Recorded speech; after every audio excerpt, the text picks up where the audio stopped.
Yeah, I had been listening to Jay Shetty's On Purpose podcast, where Jay interviews all these people and they talk about their lives and what success means to them, basically finding their purpose in the world and how they went about that and how they feel fulfillment through that. And I thought that's amazing. But at the same time, I am never going to be a Taylor Swift. I am never going to be a LeBron James. So that's when I thought, how can I take Jay's idea and how can I take my values and kind of combine them? And I thought, you know what, why don't we just interview neighbors? And I think a lot of people lose that message. Success isn't measured just by the money in the bank. It's measured by your sense of fulfillment. We have with us here today Joe Brayman, who is a creative mind like myself. Photographer. He's a poet. Getting it. Ex personal trainer. Big X on that one. Like he just said, forget them. Yo, 2020 happened and everybody said, I just trained myself. Nope. All right, I'm out. That's crazy. It is how it be though, like why hire somebody when you're there? Exactly. Dude, like the amount, I even lowered my prices once the world opened back up. I lowered my prices and was like, just anybody you want to come on, train with me? And it's, I've been watching YouTube videos. I'm like, all right, good for you. I've been watching Chris Harrier. Yeah. Hey, Chris Harrier is dope though. I can't even be mad. Yeah. I followed some of it. I never signed up for anything he had, but he does all the calisthenics stuff. Mm-hmm. Yeah. And I look like I'm supposed to have a calisthenics body. I don't. I have a gut and all. But I related most to his style of training. So I was like, I ain't about to be in here squatting 500 pounds. Like, why? Just squat my body weight, it'd be all right. Yeah, basically. Anyway, thank you for being on. Yeah, buddy. Absolutely, man. We're not friends.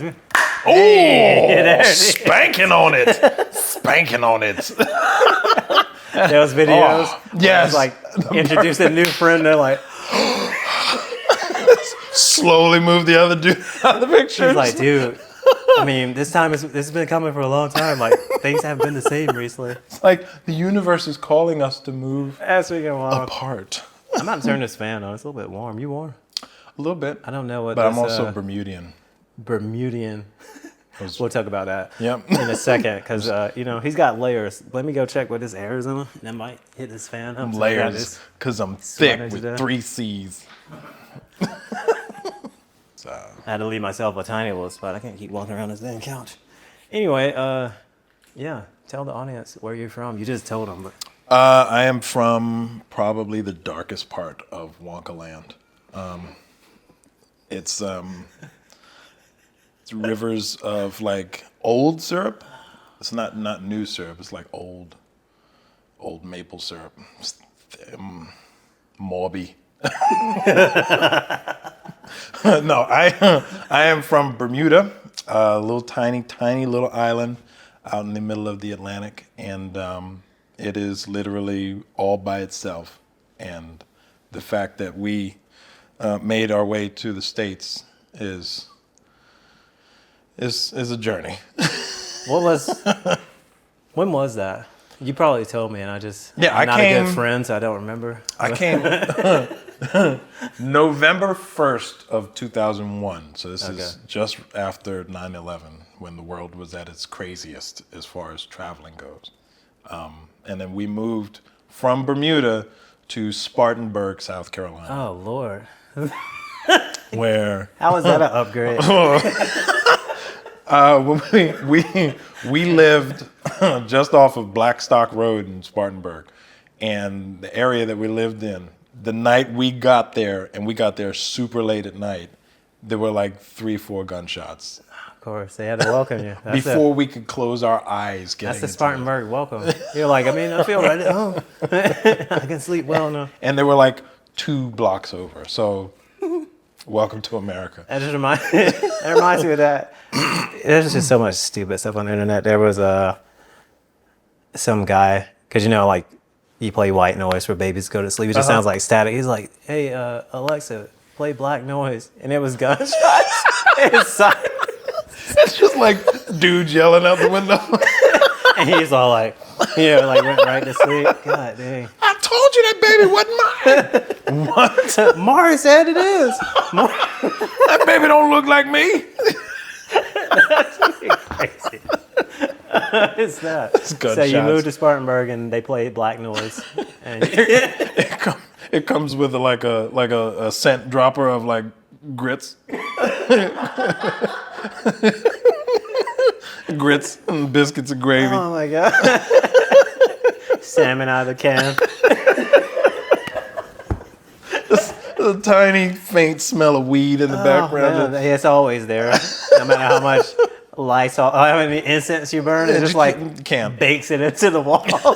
and the whole thing is shipped and wrapped in like a bubble jacket from the 90s. But it's the bubble jacket with the sleeveless bubble jacket. That's so funny. Oh Lord. Yeah. I didn't even know that. Like, I didn't know the Spartanburg part. Like, Yeah, man. We moved straight to Spartanburg. Too far from, everybody's going to be like, oh, the Bermuda Triangle. Do you know anything about that? Like, so, yes and no. It's just I'm not going to say like a weird, as in like supernatural stuff goes on, right? Hollywood kind of hyped that all up. Yeah. But it is an odd part of the world. okay. Just because of like the depth of the ocean, the Gulf Stream runs up through there, and the poles and magnetic poles and stuff like that. So there's a ton of reasons why the things happen that people were talking about, but we never experienced any of it. I would say one of the craziest things I ever saw, though, was when I was in middle school, and it's a small island, right? So everywhere you look out of a window, you're going to see ocean somewhere, right? Or you can hear the ocean from somewhere, unless you're like landlocked in, right? But in middle school, there was one day there was a bad storm, and when the storm had passed, I guess the temperatures had changed in the air and all the barometric pressures. Anyway, we had like water spouts that had popped up all around the island. Wow. Which is just tornadoes on the ocean, right? So it looked bananas because it was like some end of the world stuff going on. Yeah. But day after tomorrow. yeah, exactly, right? So that movie hadn't come out yet, so nobody had seen anything like this. So we're like looking out the windows and out in the field, and we could see like spouts all the way around the island. There was like 6 or 7 of them. And they weren't like near the island, but they were big enough that you could see them from far away. So that was probably the craziest unexplainable thing, but it's just tornadoes on the ocean. It's like I would have moved to Spartanburg after that. I'm like, it's not that bad. But like it's landlocked at least. We go fishing out there. Boats travel out there all the time. I've been swimming out there. Anyway, like I was saying, so how do you become this great? I know that's kind of where the conversation is already going before you even start the conversation. It's like, so I'm going to address that, get that out of the way, so there's no confusion about how you wake up like this. You just kind of roll out of bed, and it just follows you wherever you go. See, like greatness served to you on a platter.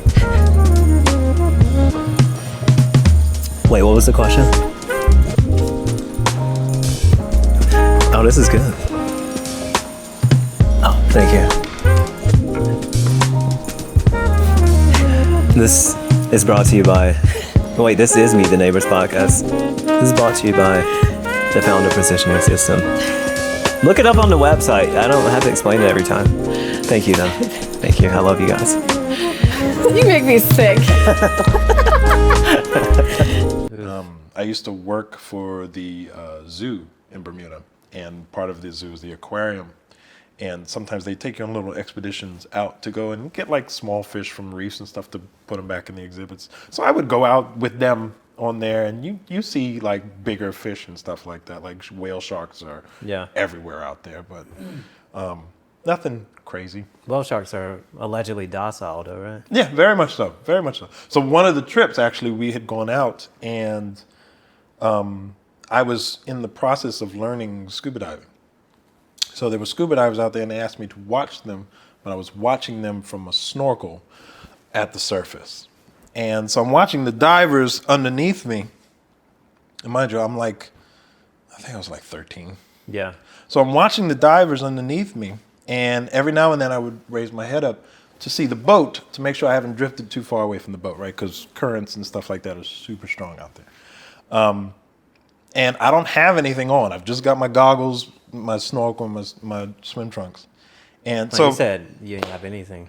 just well, you know, there was like a flap in the front for you. Keep my phone. Just floating, face down, fish, pulling pranks on the divers. The divers are gonna look like, oh, this is a snake. This is a water snake. That's just me, guys. I got you. It's just me. Got you again. That's crazy. But so I'm watching for the boat, and one of the times that I look up and see where the boat is, they're like doing this to me, and I'm like, oh no, what does that mean? And they're like doing this and doing this, and so I put my head down, and I remember they told me when something might be going on, flatten out, stay still. So I flatten out and I stay still and I start looking around. And when I come to my left, there is a whale shark, and he is not even my full arm's length away from me, but he is passing me. So I already missed his mouth, which means if it was anything dangerous, it would have gotten me by the time I saw it. But it was this close to me, so I stuck my hand out and touched it because I recognized what it was. Yeah. I stuck my hand out, and it was the weirdest texture. It felt like armor with knives on it. It was weird. It was super like sharp. If you rub it the other direction, it's gonna be uncomfortable. You know what I mean? But I was like this close to it, and it was massive. It took like 5-6 seconds for this thing to pass by, and it wasn't even moving that fast. It was just massive. So after that, I was like, okay, and then just started like doggy paddling back to the boat. But like that kind of stuff happens out there, you know. Nothing to be afraid of, but that was like a scary moment. I mean, whale shark are not like right, you know, like even the animals that allegedly are like, you know, not hostile, just being in the water, like a blue whale or something. You know, that's like a city, but it's a fish. It's the size of like New York or something. Right. And it's just like, and you're this small beside it. Like, so there's no way to not be like, okay, I gotta, you know. Right. Yeah. Gotta So relax. after that, we get back, and I guess like the crew was telling everybody, you know, what went down and all that. Nothing bad or anything, but I get to go meet like the curator of the zoo, and he's talking to me, and he's Austrian, so his accent, I swear, he sounded just like Arnold Schwarzenegger. He sounded just like him, and he was like, "So you got to see a whale shark today, eh?" And like, where are your muscles? Where are your muscles? Where are your muscles? He was like, he had like a cul-de-sac bald spot. Oh and, my God. Anyway, but in he had like thick glasses on. But on the wall in there, he had a picture, I guess it was of him, but he had gone scuba diving, and there was a picture of him riding in the mouth of a whale shark. That's and crazy. he's like doing this, and I was like, that's cool. I mean, that is super cool. That's Yeah. outrageous, though. You know what? I don't know. Yeah, he had like put his leg up in the mouth or whatever. There's a filmmaker I met recently. They're working on a film called Brisa. They've been doing like private screenings everywhere. His name is Nick Nanton. Okay. He does a lot of deep sea fishing, and we were Nice. laughing because he posted something that I commented on. I was like, I feel like I need to go deep sea fishing. Yeah, man. He's like, yeah, I love it. I was like, nah, I don't want to go. I'm too soft for that. I was like, I'll admit it. I don't know. Like some of the guys that I grew up with, they are like all about it. So they'll like post videos and pictures of them doing it. Like they go with no gear, like just goggles Dang. and spears, like spear guns, and like one shot, like one shot. So they'll go like, they'll hold their breath and dive down, and like they're spearing sharks or like, you know, like marlins and stuff like that. And that's crazy. Nah, that's outrageous. crazy Ain't to no me. way. And like the lobsters that we have They are dive not down. like, we don't have like pinchin lobsters. We've Yeah. got like lobsters with, I don't know, spiny lobsters. So they Yeah. have like antennas We got lobsters with javelins out there. Whips. Lobsters with whips. That's crazy. Yeah, come on down Yeah, here. come on down here. Try to get us, black boy. Come on down here. And they like flex their butt in order to like swim. So like their butts will like curl like this. So it's almost like the same. Yeah, come on over here, boy.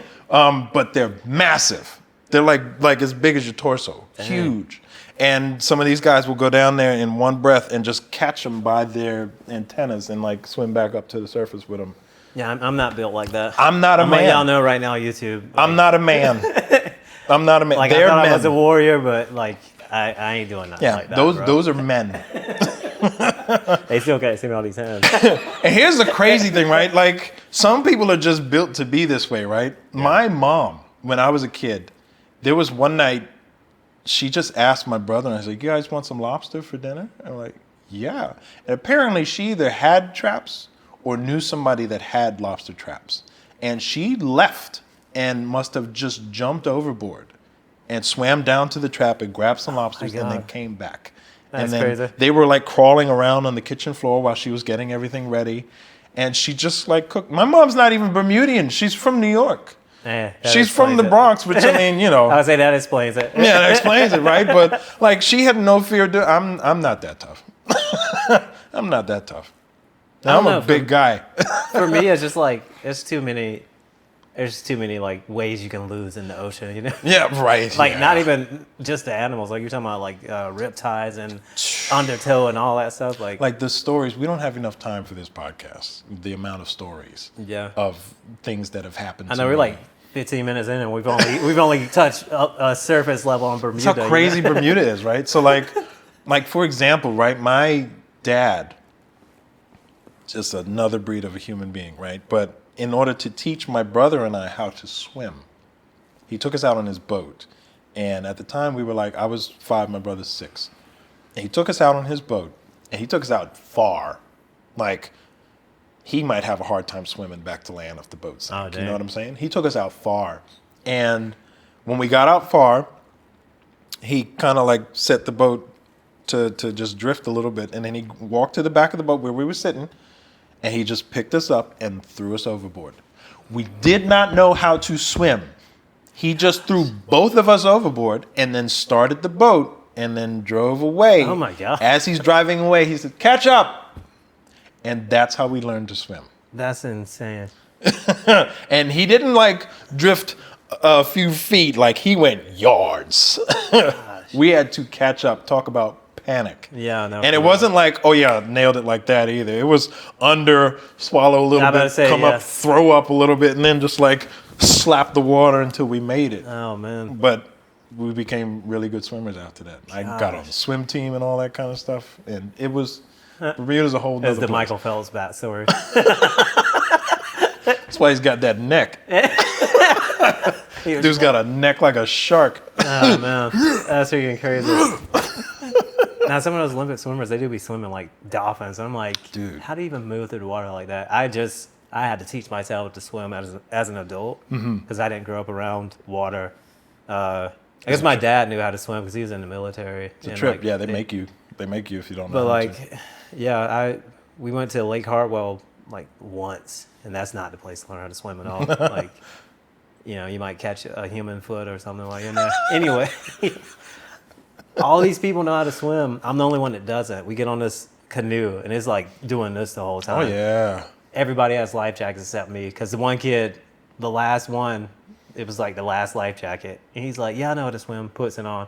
And I'm over here like, I should have like choked him out. But so the whole time I'm just like, if this flips, how intense would that I'm probably going to die, because I don't, you know, we're in this brown water. We don't know which way is up, which way is down. Like, yeah, it's freaking crazy. Brown water is a trip. Brown water. No, it's disgusting, dude. And I would get in there with a white T-shirt on, like, for what? Hey, I want that. You know, it's the desert T-shirt. That's how you naturally dye your T-shirts. When you're gonna launch your clothing brand, make sure you remember Lake Hartwell is the way to go. Lake Hartwell white T-shirt. Get deep. You thrash around a little bit. That's the name of the campaign. Get deep. Lake Hartwell. Get deep. But for real, don't go swimming out there. So, normally people are like, we're going to take a quick commercial break and we'll be right back. Like, we don't know that you're like troubleshooting stuff. That's what we're doing. We just like to be honest around the show. And I've got a fart. I mean, you could have done that like at the start. It would have been dissipated by now. But now you can't. All right. Hey guys, this is Joe Brangman from Joe Brangman Photography and the Eye Complex. I wanted to say thank you for tuning into this episode of Meet the Neighbors, the Unofficial Podcast. If you guys would like to learn anything more about me and my services, you can reach me on Instagram at the Eye Complex. That's the Eye Complex, all one word. You can also reach me on Instagram at Joe Brangman, on TikTok at Joe Brangman, and you can also find my Facebook business page under Joe Brangman Photography. Thanks again for tuning in, guys. I hope you enjoy the show. That's how you do it. You gotta think negative, and then you gotta push it real far. You got to think dark thoughts. Dark thoughts. Isn't that a rapper, Dark Thought?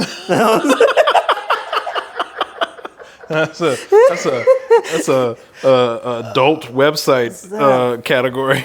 Dark Thought. Dark thoughts. Yeah, I'm looking for a dark thought. dark thoughts. All right, you can get back on your mark. That's freaking crazy.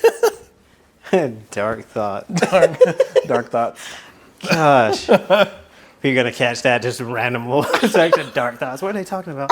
What are they talking about? Yep, you know. Oh, man. So during the break, we kind of got carried away. And Joe was about to tell a truck stop story. I don't even remember how we got. Oh, we were talking about those peeing. guys that like, yeah.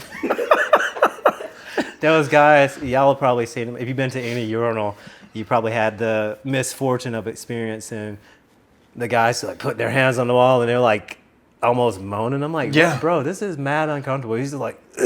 Yeah. So, like what the is other that? night, I don't know, man. I don't know what it is. Like, I think it's because I don't know if it's Like, have they been holding their pee for like 2 days? You know what I'm saying? Like the dude mentality says, I don't have to pee right now. I do, but I'm gonna hold it for as long as possible because photo finishes are a thing, right? Like I need to get to the point where it's like a problem now. Yeah. You know? But I don't know if it's like just the dude mentality that says, yeah, hold it. And then when they do, it has to be like a show. You know what I mean? Yeah. No, So like I the hate other that. night I was at this truck stop and I go to the bathroom and it's late. It's like 11:30, something like that. I go to the bathroom and I'm at the urinal and there are 3 urinals. The one on the end is busted. So they got the plastic bag over it, right? And this is TMI, I'm sorry. Yeah, but the plastic bag is over, it's busted. So there's the child's one and then there's like the adult the next adult size Oh one. my God, the Charles one is freaking crazy. I learned recently that it's was for like. significantly lower. I learned that was for like short, like Little people. yeah. I don't know what the politically correct thing is. I call it the child's one, right? That's so funny. The Child's one is outrageous. That's crazy. So it's What that guy from Game of Thrones like? They call them the dinklage. Those urinals are called dinklages, right? For Peters. Get it? Because he's Peter Dink. You get it. You get it. The dinklages is freaking The crazy. dinklages. So I'm at the adult size one that's working, right? And this dude he is, when you hear truck driver, he looks like this, right? The gut that doesn't match any other part of his body. Like his proportions, it's almost like somebody put a grenade in his stomach and it blew up. And then he's like, I'm just going to live this life now. That's fine. And so he's got like the trucker's hat. You can tell he's bald up here, but he's let his hair grow long. He like the In hair the the cul-de-sac. from under the hat. He's got like a cul-de-sac mullet going on, right? He had a hat on for so long, the hair just disappeared, but it kept growing like underneath. It's sewn into his scalp now. He's got a huge mustache. He's got glasses. He's got like the skin that's like, he's got the tan with the liver spots now showing up all over. Yeah. Like he's a trucker. So the hat it's like a teddy bear. Like there's nothing under. Like You when know they there's have a nothing. hat. You know there's nothing under there. It's not even shiny. It's dull. Oh like my he's God. bald and it's dull, Dang. right? Cut your hand on it. So he comes in and he smells like 1912, and he comes into the just a long time no bath. He just smells man. so bad. That's crazy. And he comes in and he goes to the kiddie urinal, the dinklage, and he gets there and he does the lean onto the wall, but he also shoots his hips back, right?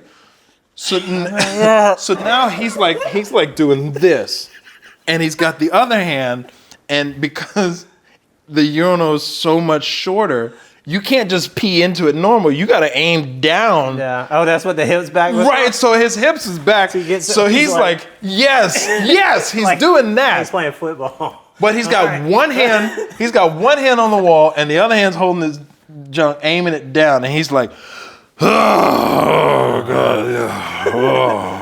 That's the good stuff, Grandma. This gets to be too much, so he like leans the forearm onto the.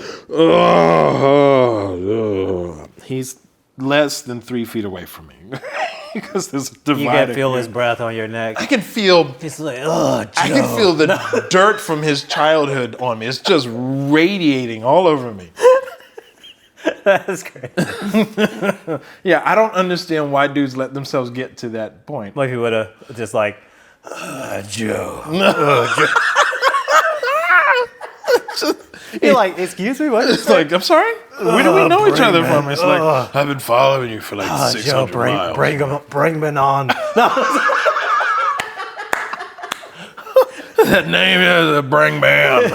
Bring Man. Or the dudes. He's like, stay right there, I'm not done. And then he trying like, to wash my hands, like but- shakes it aggressively. He's looking at me like, For some reason, you're making eye contact. He's like, the most intimidating thing that can happen to you is somebody peeing and they're looking at you when they're shaking it. Or like, don't look away. You look away from me.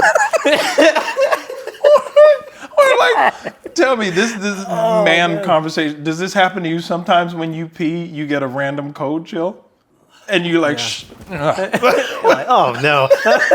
Could you imagine somebody does that to you and they're looking at you pee? Like if there's like a short wall, and it's just walls open air, and there's urinal on this side, urinal on this, and he's looking at you. He's like, All you see is his eyes like He's just over the wall peeing. like that.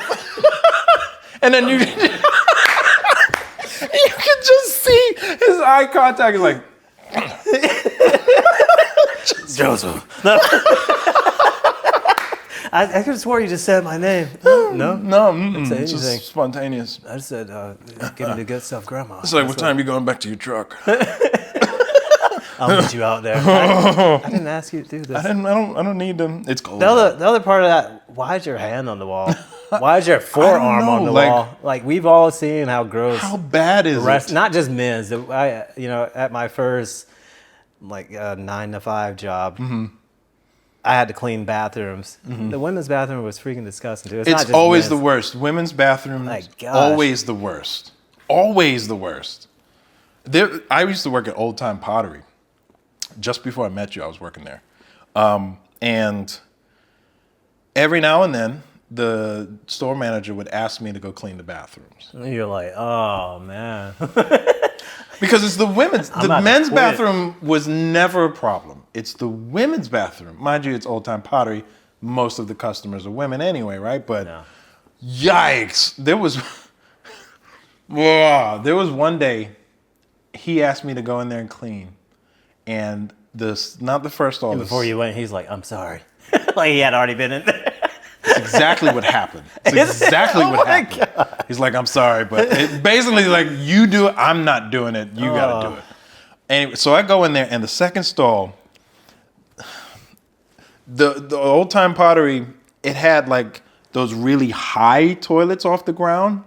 The kind where like if you're just under like 5'8", your legs feet are might swinging. swing. You know what I'm saying? Oh no. And so it's one of those high bowls, right? deep bowl. Feet swinging on the toilet is diabolical. And my feet don't touch the ground. I gotta go. I don't know who this lady was, but it was a mountain that had come up over the seat. So a deep bowl with the seat down, and it was still peeking over the seat. And then, so of course, This is gonna be a YouTube short. Like, so of course I'm like, oh my God. oh man. So I reach and I go to flush it, try to break it up. And when I do, like, it starts to go down, but it's like bloody. Ugh. Yeah, we're getting gross. I'm God sorry. dang. This is Let's supposed talk to be a about nicer whale sharks podcast. again. What are Let's we go back to doing? whale shark. But it was so much. Like, my first thought was, she's dead. We're gonna go out in the parking lot and there's somebody dead in their car. That's what I thought. But yikes. Oh Lord. Yeah, but the women's bathrooms always gross. Oh. But then the dudes, they're gross, but they don't mess up the bathroom. They're just gross people. You know what I mean? They just pee on the floor. Every men's my restroom, there's God. like nobody's mopped. You can tell because it smells disgusting. I'm like, this is definitely urine that I'm standing around, and like, you know, And it doesn't matter how long I've had the shoes. I'm like, I'm not gonna step in it. I'll be like up on the wall like Spider. Just like you gotta find the right hand position. But like dudes are man. so like one of the first stops I went out on as a truck driver. This is maybe a month or two in. I get up in the middle of the night to go to the bathroom. And it's one of those bathrooms that it's an open entrance to the bathroom, but it's a zigzag. So it doesn't go like open door straight into the bathroom. You go in and there's a wall, and then you got to turn left, and then you can see the sinks, and then you turn to the right, and that's where the stalls and the urinals are, right? So it's kind of like a little zigzag in. Sounds like the bathroom at the freaking West End. I was there for a wedding recently, Yeah, okay. and like you open the door, and then there's a hallway, and then you open the door, and there's another door right here. I'm Right. like- As and if then that's you go going to through help. that door, As and if that length of tunnel is going to help Like, the smell what is that comes out happening of right it. now? But so I go to the bathroom. It's like 2 a.m. There's still people in and out of the gas station. And I go to the first bit, and it's just a wall there. But at that wall is the hand dryer, the air blower. And then you would turn left, and then you would see the sinks, right? So I go into the bathroom. I turn that first turn, and at the air dryer is a Middle Eastern dude. And he is now standing at the air dryer with his pants down around his ankles, junk out, and he is trying to dry himself off at the air dryer. It's 2 a.m. It's 2 a.m. Oh my God. Right? Like a child on a road trip with his family could be like, I gotta pee, can we stop? And he turns the corner and he could literally hear, like he could hear that and see just the angle of the dangle flapping in the middle of the night. Oh my God, that's so freaking crazy. So that's the first thing I see. I turn, I go, and then I go past him because why? And then I look down the next angle where the sinks are, and there is at the end of the row of sinks, there's another Middle Eastern man, right? But he is now sitting on the sink with his feet in the sink, and he's washing his feet Dang. in the bathroom. It's the life of a truck driver. Gosh. That was one night within the span of 30 seconds. If it's night one, you're like, oh, this ain't for me. But like they didn't destroy the bathroom. I'm not touching anything in that bathroom. Yeah. But it's not it's not a mountain of poo coming out of the And then there was another night, maybe a month or two after that. I'm in the bathroom and I'm in the stall, and there's a dude that comes in, another burly dude who comes in, and he's in the stall next to me. And he is dying, okay? It is, he's been holding this like he had 30 seconds to go 5 minutes ago. Okay? He's dying in the stall next to me. I'm like, I'm like, I'm with you, brother. I'm with you. If you need to, I got you. Anyway. Holding his hand underneath the door. I didn't have to because shortly after he started, he must have been sweaty from running in or something because he slipped off the bowl and he fell in the space between the toilet and my wall. And he's He just laying on the ground like and the dude is looking up at me from there. He's like, and he's still going. He's still going, but he can't. He's like, I can't stop. And I'm on the ball, and I'm looking at him like, what do you want me to do? You look at him like world star. just like, are you okay? Everything all right down there? But he was you like, recording me? No. he was big. He was big. There was no quickly getting up. But yeah, that was a bad day. Imagine having to call the fire department because you're stuck in between the toilet and the stall wall. Imagine the fireman getting that call to him, like, yeah, fire department. What? You see what time it is? What? We gotta go where? I'm not doing that. That's outrageous. Ain't no way. God. Yeah, stuff on the road is wild. And the crazy thing, or the nice side of that is, I have not met a truck driver yet that was like rude. Yeah. Or like over toxic masculinity. Everybody I've run into has been super nice. So it's like the stereotypes of like truck drivers are big, burly, angry men. They're big teddy bears. Yeah. And they fall off the toilet when they have diarrhea. And they dry their junk off just willy-nilly.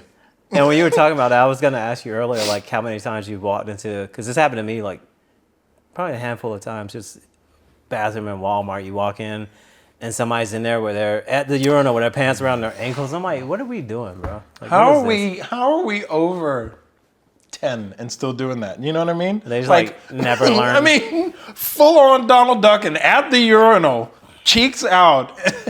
And we just had to walk through and act like that's not happening. Nobody says anything. I'm like, bro. Go in the stall if you're going to do that. Something. Like, just come on, go man. in the stall if you're going to do that. That's crazy. That's freaking outrageous. At least, I don't know, once a month I'll find a dude doing that at the urinal. And I mean, this is everywhere. I go everywhere. Like last week, I was in Ohio, up there doing it, and then back down here. I've been to Rhode Island, people doing it. There was a dude that just, I don't know if he got hot in the middle of the night one night out in Kentucky, just got naked, got out of his truck and just started walking around the parking lot just to cool off, and then got back in the truck. Just, I mean, naked, not even socks on. And then got back in his truck and went back to sleep.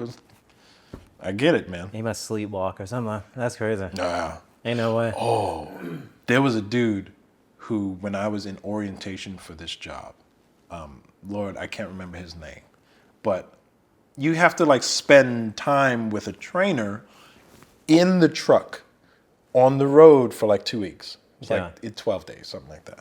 And just to see, get the hang of it and learn the ropes, learn the company and the routes and stuff like that. There was one dude who could not do it because he had night terrors. Oh, dang. And his night terrors manifested in him sleepwalking and getting violent and screaming. Like he's not screaming like angry, screaming like he's being murdered. Dang. And where we were staying for orientation was in a hotel. You could hear him in the hotel going up and down the hallway.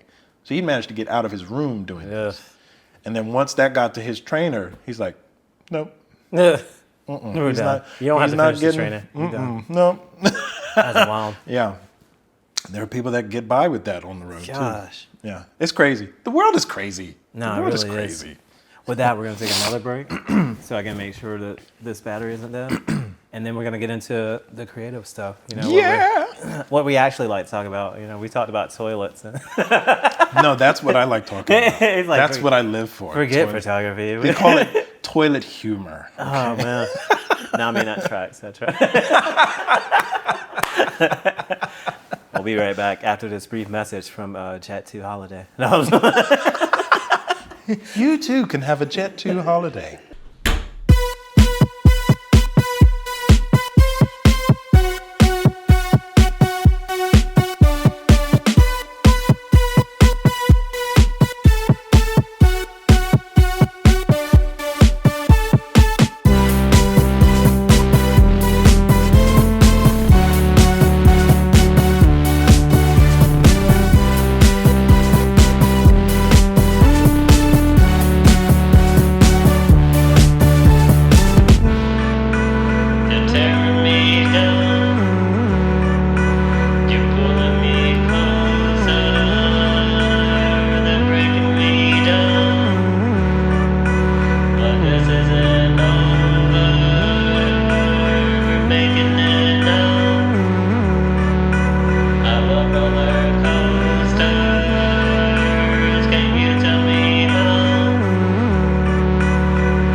This is brought to you by J-Nick Water.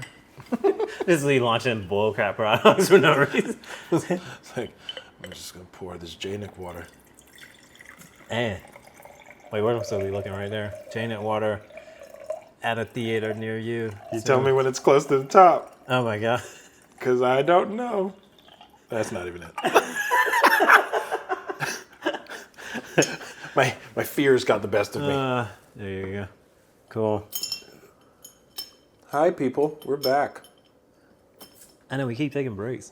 They're not even real breaks. I could actually put ads in between these, like for different stuff that we were working on. We can Because make. I have we, so we many, should make ads. so many things. I'm saying like Yeah, there's we so many should make things we're working on, like individually and as a unit. Yeah. You can plug Meet the Neighbors. You can plug Bobby TV. You can plug. Ooh, yeah. Dang, the Icon Plex. I was like, what's it called? Yep. Mm-hmm. I'm for it. Let's see what's in this bag before we start. Yeah, I brought you some stuff to check out and something for you. I know you'd asked me for this the other day. Woo. So this bag is actually my dad's bag. It smells really good. Yeah, that's that. You got hit it with some Febreze or something. That's that Bermuda mildew. Is it actually? It smells like the Febreze. 7.3. You asked me to borrow the 7.3. Oh, you just brought it already? Yeah, man. Because I got the 7R3 at home, so So you don't even be using this, huh? I'm gonna just buy this from you. I just recently used it. So No, I'm buying it. So I got an A7 III back. We're out here. Nice. I appreciate it. yeah, man.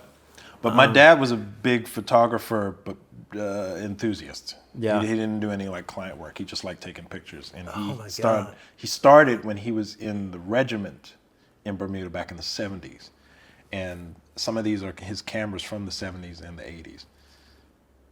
Yeah, that's a Pentax.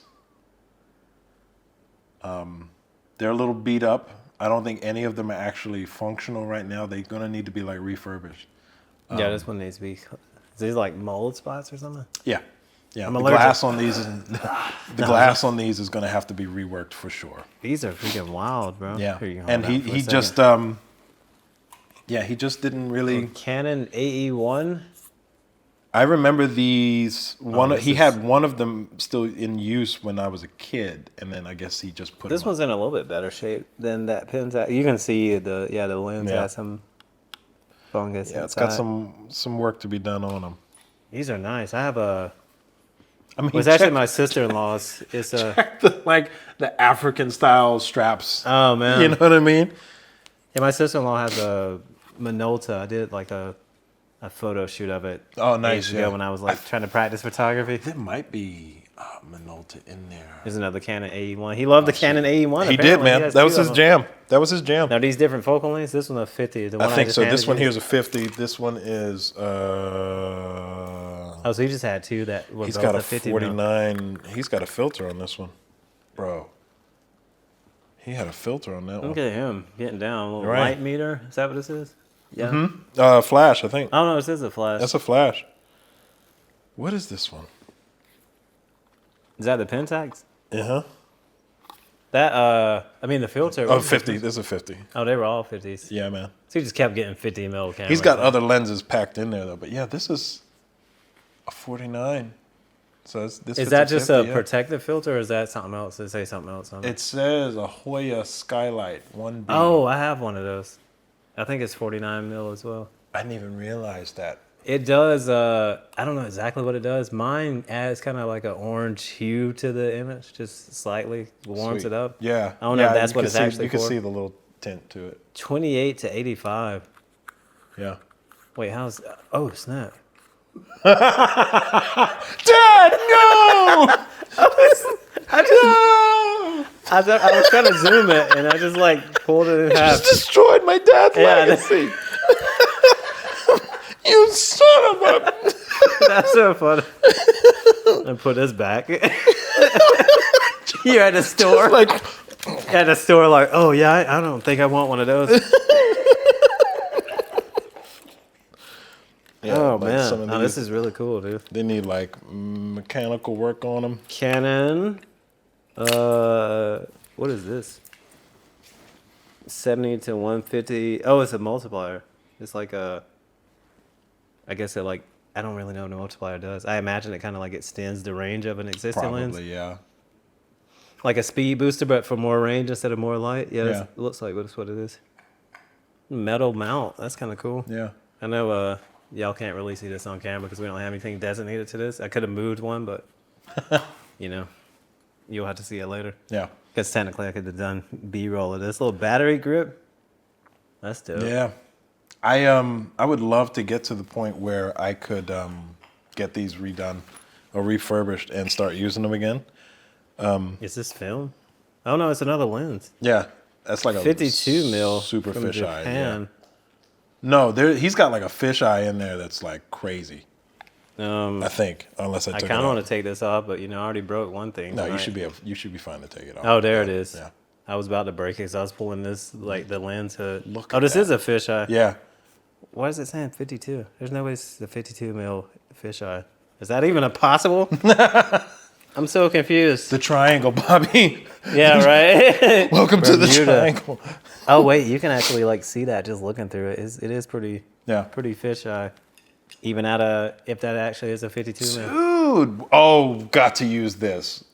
I have got to use this. This is Dude. crazy. Now that's very I had looked through these years ago. stylistic. He died in 2009, and back in 2011, we had gone back and taken all this stuff out of there. So This is even worse. stuff from This is there. your late father, and I'm up here breaking his lenses on camera. It's okay. He's not gonna say anything. He's not gonna say anything. gonna It's say crazy. The 100 to 300. I haven't seen this specific zoom lens. I knew that they had like the push pull zoom lenses. Yep. Obviously, I'm not gonna be able to see anything through that because it needs to be attached. This is pretty wicked though. Yeah.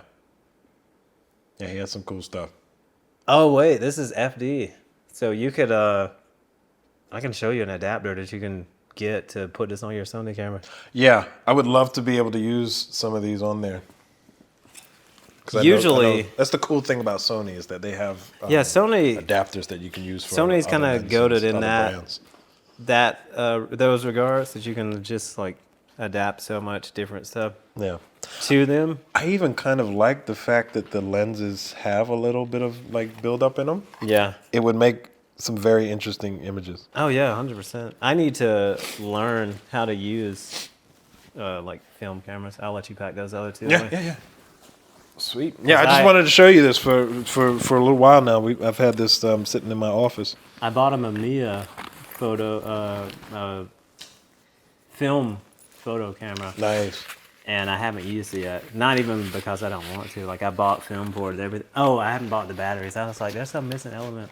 But yeah, I'm kind of excited to test it out. Yeah, man. I'm all for it. Oh, thanks for showing me that. Yeah, for man. Bringing that. There's even I think I don't know what mount those 50 mils are, but I'm pretty sure you could adapt those as well yeah. because I have mine is Minolta, and it's like it's the lens that comes on the Minolta film camera I told you is my sister-in-law's. Sweet, yeah. And I adapted it to Sony, and it's like a really cool combination. The lens just has like so much character to it. Yeah. It's like, I don't know. like it. Some camera gear you just can't describe. It's just like, there's something about it. And like, if you're a filmmaker or a photographer, you know exactly what that means. It's like, Yep. you just have to see it. Yeah, you have to see it. Yep. I wish there was more of like I don't know where I could go to take these to get them worked on. You know what I mean? Because there's like one photography store, right? Oh, There's you got like the one orange better. in Spartanburg. I think it's like the only real I just went to photography store. B&H in person for the first time. This last time I was in New York. Oh, because that's convenient for everyone. Yeah, I know, right? Just fly up. Yeah, Or just fly up to drive New to York. 12 hours. You know? Yeah, that works out great. But yeah, I think there's one in Spartanburg, and even then, I asked them, like, do you guys know anybody I could take these? And they're like, yeah, we don't know anybody really. You could take them to The photo store doesn't know anybody. The one here in South Carolina. Thanks, guys. Yeah, right. Yeah, I would love to get these worked on though. And if not, then they'll just be decorative pieces in the office. Yeah. You know. I mean, those are always nice to have too. The little yeah. shelf ornaments, whether or not. I know some people. Well, I know specifically Peter McKinnon has what is it? Not a 1DX. Maybe it's a 1DX. It's a Canon camera that he used very extensively. Oh yeah. And it's like a relic now. He just put it in a case. Yeah, I want to say I watched him. Didn't he do like a Kiefer Sutherland shoot recently where he did. like used? I think he used that camera and that shot. I think he used the wide lux too. I believe he did a few on the wide That lux. shot was perfect. It's funny because I've been watching 24 recently, which that's not the only thing he's been in, but Yeah, that's yeah, what it's people the most know him. famous thing Yeah, that that's he's what been people in, know yeah. him about. Yeah. Or know him from. And I'd be thinking about that shoot, and I was like, Yeah, that's I don't pretty know. dope. It'd be cool to photograph like one of your favorite celebrities, you know? Dude, that would be awesome. Who would I like to? I don't know if I would think somebody interesting to photograph would be. Kiefer's a good choice, but I want somebody classic. Bruce Willis would have been good. Yeah. Unfortunately for his health situation now, he's kind of been put into like I'd like to hospice care. photograph Jackie Chan. Jackie be Chan lit. would be dope. That'd be fun. Maybe Donnie Yen. Donnie Yen's my favorite Oh, martial man, artist, no. and he's still going. He's still sharp with it. Donnie Yen would be pretty dope. Yeah, as far as martial arts go. I was thinking about Ben Simmons too. It's random. He was like one of my. He just like became one of my favorite NBA players just because of like the build. Because at the time I had never even seen him play for real. Like it was just 2K. But I was like, this dude's 6'10", and he's handling the ball like this, and like. Yeah. A 6'5" or below point guard, they're not. You can just score on them anytime he wants to. So I was like, I loved that. Yeah. And like, A I monster started following him on. with movement. Yeah. I started following him on Instagram and stuff, and like the stuff he posts is really cool. Like, just he has style, and even his posts, which is kind of cool. Yeah. So like people like that, I guess he's into fashion too. Maybe I don't know much about him, but like. I mean, that'd be cool too, just like a random NBA player that's chill. Yeah. And that'd be Anthony cool. Edwards, that'll be the one. Nice. He just, if you ever see him and stuff, he just seems like the homie. Like, oh, he's gonna be super fun to hang out with, super chill. Yeah. It's not gonna be like drama. It's just gonna be like hanging out with somebody you've known forever. You just met him, like that kind of thing. I think I would like, as far as actors go, like a classic actor like Denzel. No, that'd be sick. Denzel would be cool right now, especially because he's talking about getting out, so getting some last images before he gets in front of the camera. And then he hit you with some wisdom. You're like, well, son, right? I think Right? what you're doing is good. But no. Like, here's why you suck. All right, thanks, Dan. and just let me tell you. Him. I think Horrible Anthony. Denzel impression. Just let me tell you real fast. Like, no, let me tell you something. Did I send you that video? It was like the best short film I've ever seen, but it was like all these people that do Denzel impersonations. Yes, and they're all talking to each other. Yes, at the different. Yes, oh my, I did see that one. It was freaking incredible, dude. Yeah. The John Q had me cry. He's like, doing all this stuff in his mouth. Now you listen to me. My son is gonna live. I'm gonna tell you something right now. My son is going to live. Man. And then randomly it was gosh, what's the dude's name? He plays Winston in New Girl. I can't think of his name right now. I don't know. I've never seen New Girl. But he's that dude's pretty hilarious too. But yeah, no, that was like easily the best short anything I've seen on the internet. Because you know, we have all this bite-sized content. Most of it is just like background noise at most. That was memorable and it was extremely well done. Yeah. I was like, this is what we're here for, this kind of stuff. I love it, man. Yeah. Like Anthony Hopkins would be another good one. Just because of mainly for Silence of the Lambs playing Hannibal Lecter. Yeah. I would love to have a picture that would not necessarily be creepy like Hannibal Lecter, but iconic like But just him Hannibal eating like Lecter. some raw chicken. In a black guy's face as he's taking a picture. Oh my God.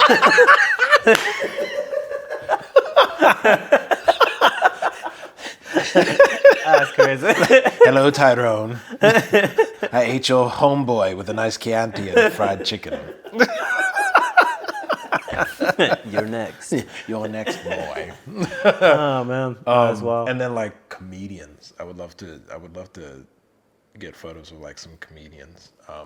Like, God rest him, Robin Williams would have been great to do a photo of, because he was like one of my heroes. Billy Connolly, I don't know if you know who that is. He's a Scottish comedian. The name sounds familiar. I'm horrible with names though. Like you show me a person, I'm like, oh yeah, I know that dude. He's funny. He's so funny. He's one of the best storytellers too. But like somebody like him. You ever seen Boondock Saints? Not in a long time. I know what you're talking about. Their father. If you ever watch that movie, Okay. the guy that played their father by the end of the movie, he's a good choice. It's amazing how, if enough time passes, it can be as if you've never seen a movie. Yeah, for sure. Like even with some of your favorite movies, like Interstellar is one of my favorite movies. Like I told y'all about that before, but like I couldn't tell you. I can't get enough of that movie, bro. I can't even love like that tell you a line from the movie though. It's crazy. Yeah, right? It's yeah. wild. So I'm that way with like Disney movies. As much grief as I give them I remember on the all internet, the freaking songs, dude. I don't remember if it's from before Aladdin.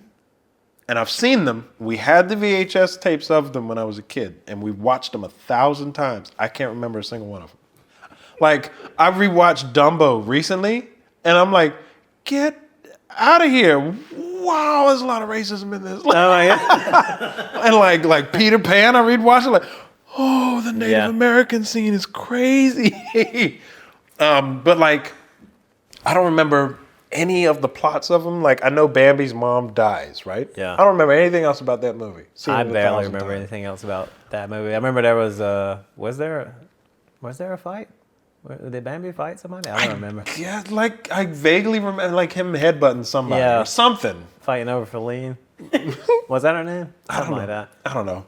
I can't remember. Or comedies. As goofy as I like to be, I watch a lot of comedies. I watch a lot of stand-up comedy. I cannot remember lines from those movies. No, the only comedy I kind of quote Ace on the Ventura. regular, it's not even that one. For me, it's the other guys. I've never even seen it, but I know Yeah. some of the lines from it. That one's hilarious and like. But I've never seen that movie. I know some of the lines from that That's one, crazy. right? The ones I have seen, I can't remember. Like Superbad, gone. I've watched Superbad 1,000 times. I remember zero about that one. I can't remember any of the. I remember him dancing. Actually, These eyes. the only part I remember that part. I don't remember any of the other lines. only part I remember from Superbad, if that's even, is that the same movie? With Where, McLovin. yeah, and he comes to the party with alcohol and the and they're like Seth's got laundry it. detergents. And the guy's like, who the F is Seth? I'm sad. I remember that. I don't remember anything else. Ace Ventura is my favorite comedy of all time.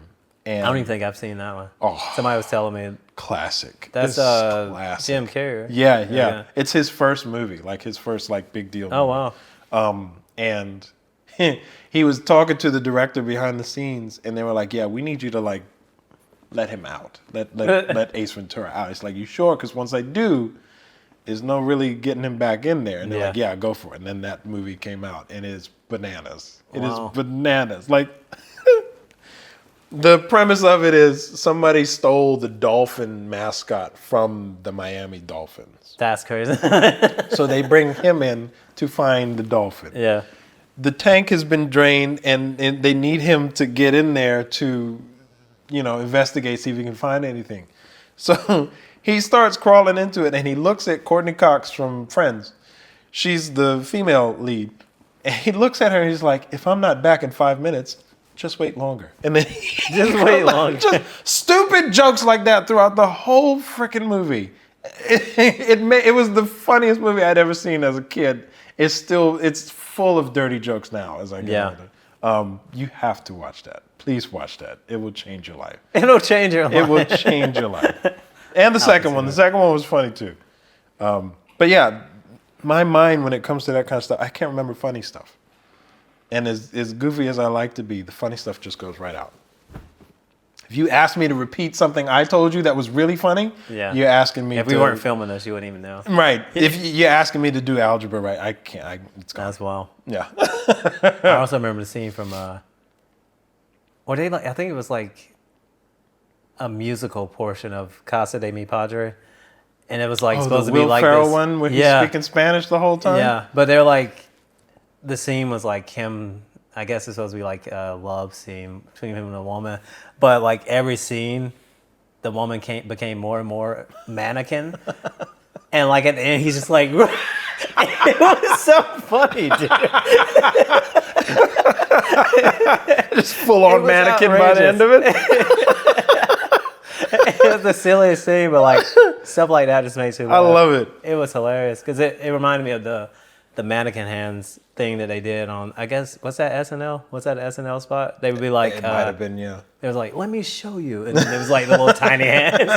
Or they would be preparing food with the little tiny hands. Will Ferrell, I can only take for like certain roles. There's 3 movies that I just loved him in was Anchorman, Step Brothers, and Talladega Nights. Oh, you haven't seen the other guys? No, I haven't seen the other guys yet. But other than that, I can only take him for like 10 minutes at a time because he's so much. He's so much. You know what I mean? But like those 3 movies, Anchorman is legendary as far as just stupid. And then Step Brothers. If I could say I could remember most lines or a good chunk of lines from something, Step Brothers, because I watched that a lot.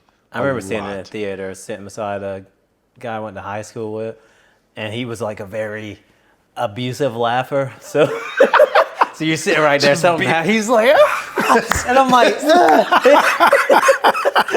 why am I being attacked? This is still funny, but what's happening? I feel like I should call the cops. That's the worst. He's sitting there trying to like, yeah, for real. Really though, just punch around the balls. That's what we're doing. Did you see that? Yeah, right. You're like, yep, sorry. This is a good part. I love that movie. Ooh, I'm gonna go home now. I'm going home. Just move a seat down. I'm taking my ball. I'm going home. Taking my ball. Just got one left. Just walking with a lean on one side. Oh, I got vertigo. Deflated. I was deflated watching Step Brothers. You know how it is.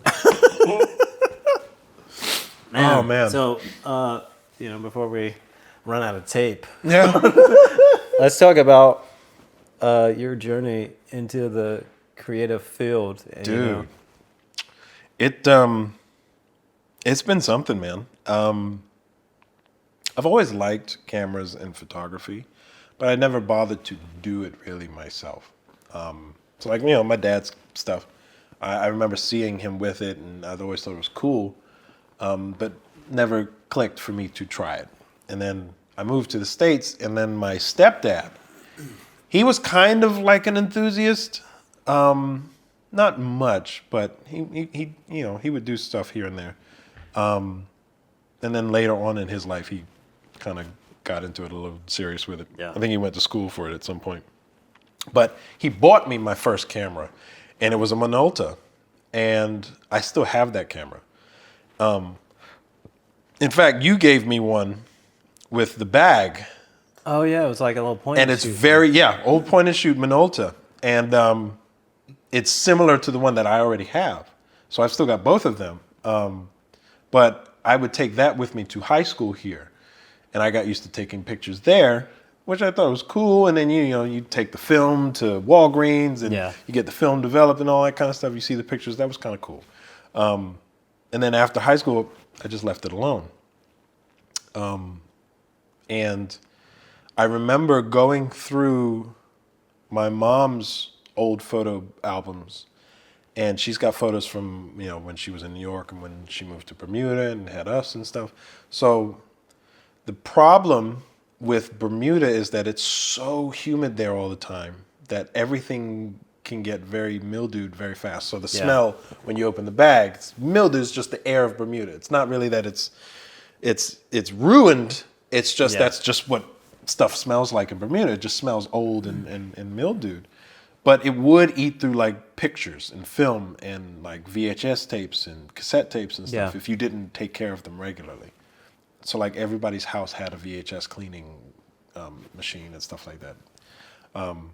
But I remembered going through my mom's stuff, and it's like, you know what, it would be nice for us to have like a photo album at home. I got married and had kids and stuff, and I want to be able to capture memories and stuff. Like, it's cool that you got it on your phone and then you put it on Facebook and Facebook keeps it, right? But what if Facebook shuts down? MySpace shut down. You know what I'm saying? Like, I remember coding. Like, I was thinking about that recently. I was like, I used to actually be coding, like, to put your theme on the, and like, you weren't writing it out. Yeah, but you had to have like a certain code in order to upload your MySpace page to a certain way, right? But yeah, I mean, that disappeared. Like, Vine disappeared. Like, TikTok disappeared for a day. You never know, right? Yeah, TikTok got scared for a minute. Now it came back bigger than ever, right? But it's possible.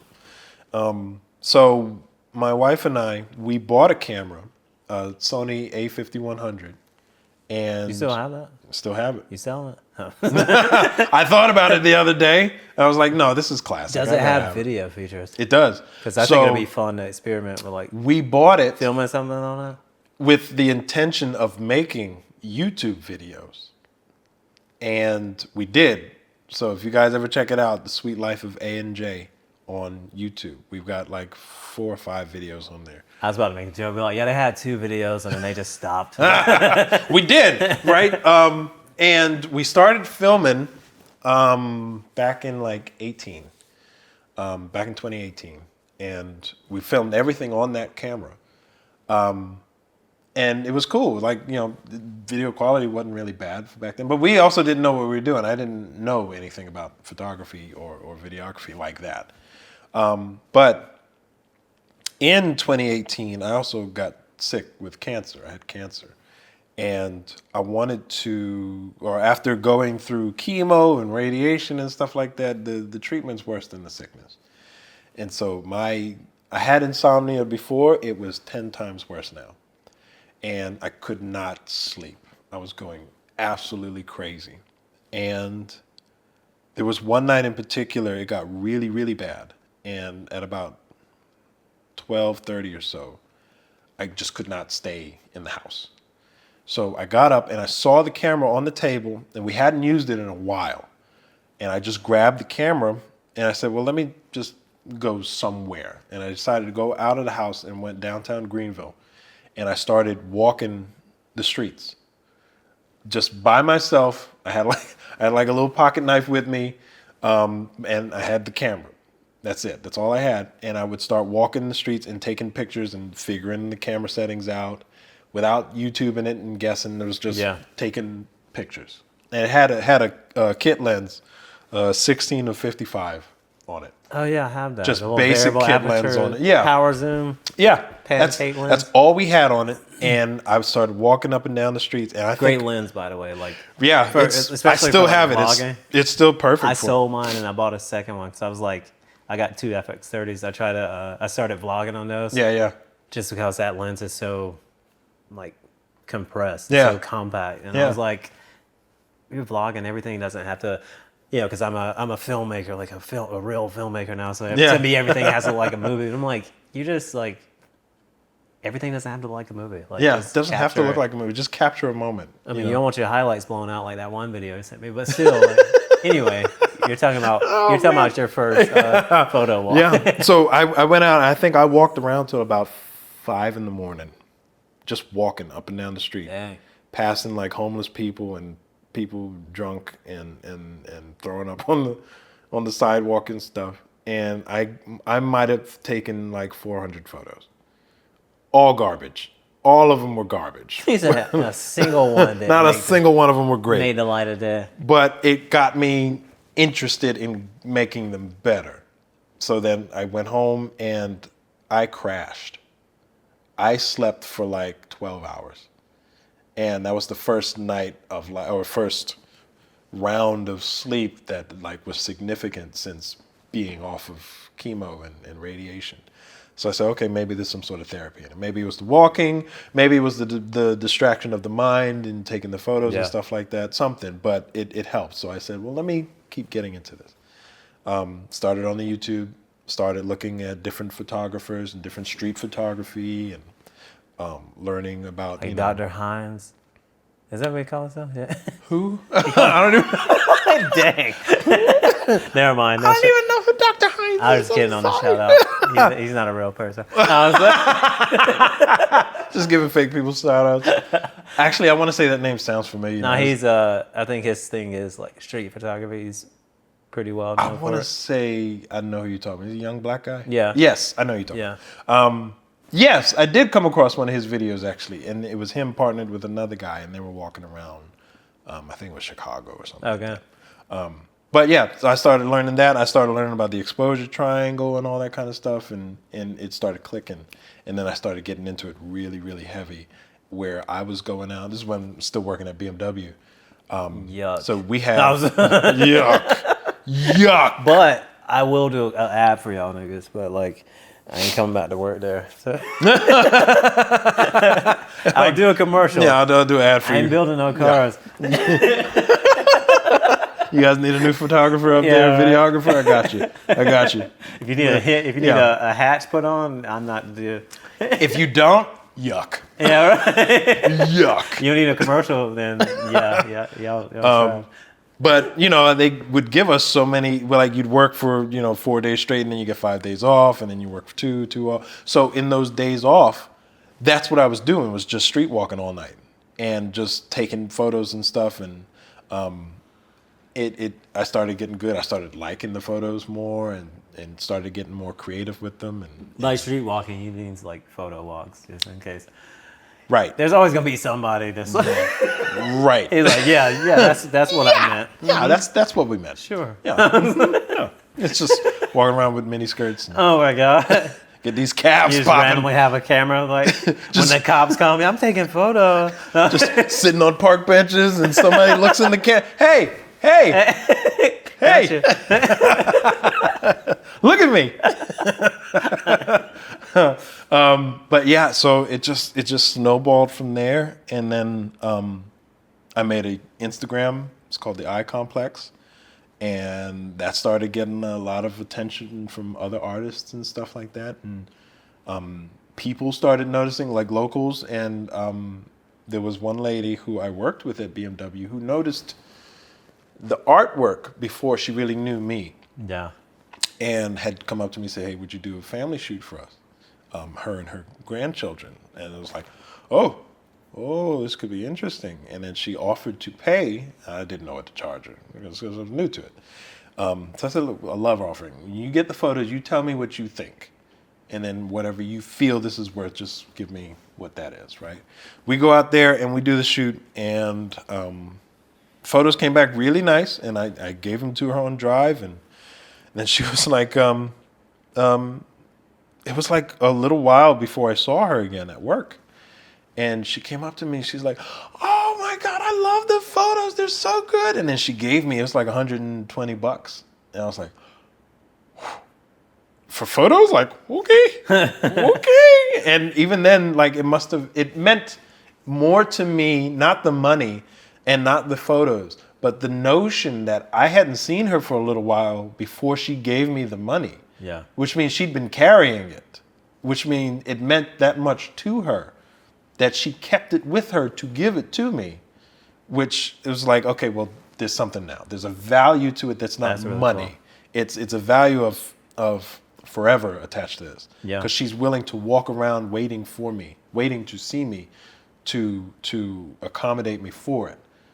That means a lot. You know what I mean? No, that's awesome. There's not a lot of that in life. Oh yeah, no. You not know, at all. and so that got me going. And then I started looking into doing more like creative portraits and stuff like that with people, and free shoots here, some paid here, and now it's become like a professional thing now. And That's I'm really trying cool. to get into full time of that, but with time, it comes with time. The full time is I was kind of thrown into it. Like I basically didn't have a choice because Because you're dope at it, man.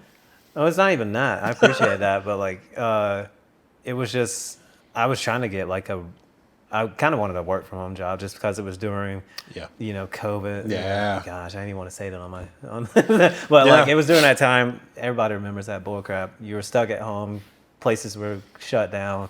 People were being forced to work from home. So I'm like, this is the perfect time to get a work from home job. Yeah. I can be here with my family and still make money. Yeah. I wish I would have kept them. I started deleting them because it was like, depressing to me, like discouraging. It was like countless rejection letters, like roles I was perfect on paper, perfect for. Yeah. I would submit a resume and application like a week or so later. Oh, we decided to move forward with a different candidate, or we decided you're not the right fit. Yeah. Over and over again. And Yeah. then at that point, I was like, well, I like photography.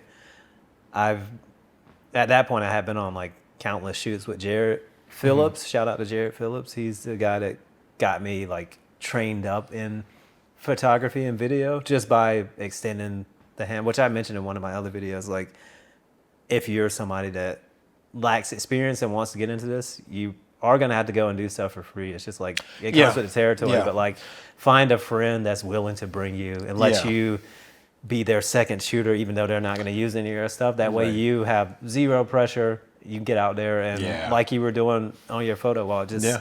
go and practice the craft, practice getting good Yeah. at whatever element it is you're lacking in. If it's all of it, practice everything. And then you'll be more prepared for whenever Sure. it's like, oh, they're talking about paying me for this. I know what to do now. I don't Yeah. feel like so much of a scrub. Yeah. But yeah, I had that in my back pocket. Like, well, at this point, I still, what the craziest part, I still didn't even understand the exposure triangle. It was weird because like, Jerry had explained it to me so many times, but it's probably like that for everybody. Like once it clicks, it just Yeah. does. It Yeah. wasn't. So I went to the first shoot. I had the nifty 50, the little plastically Yeah.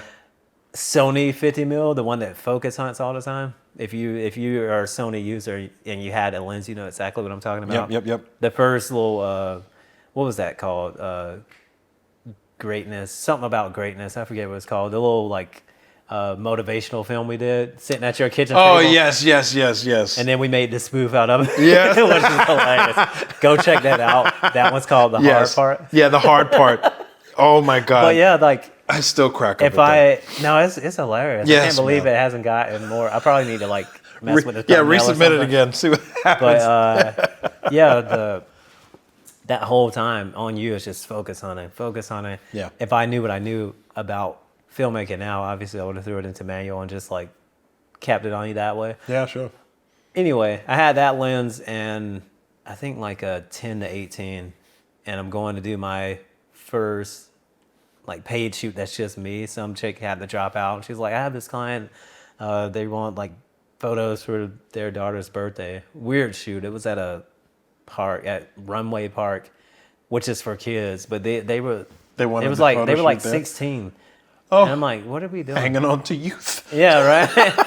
Or something. Yeah. And then I'm over here, got the 50mm, which would look great. And like once I put it on, I didn't know anything about aperture or all that stuff. I was like, this does look kind of good. I guess it's probably like a little bit more wide open. Yeah. And they somehow loved the photos. They were awful, dude. Like, it was my color grade though. I was just like oversaturated everything. Yeah. Not like to a point where the colors are breaking apart, but it was like pretty vibrant for no reason. I was like, Nice. Yeah.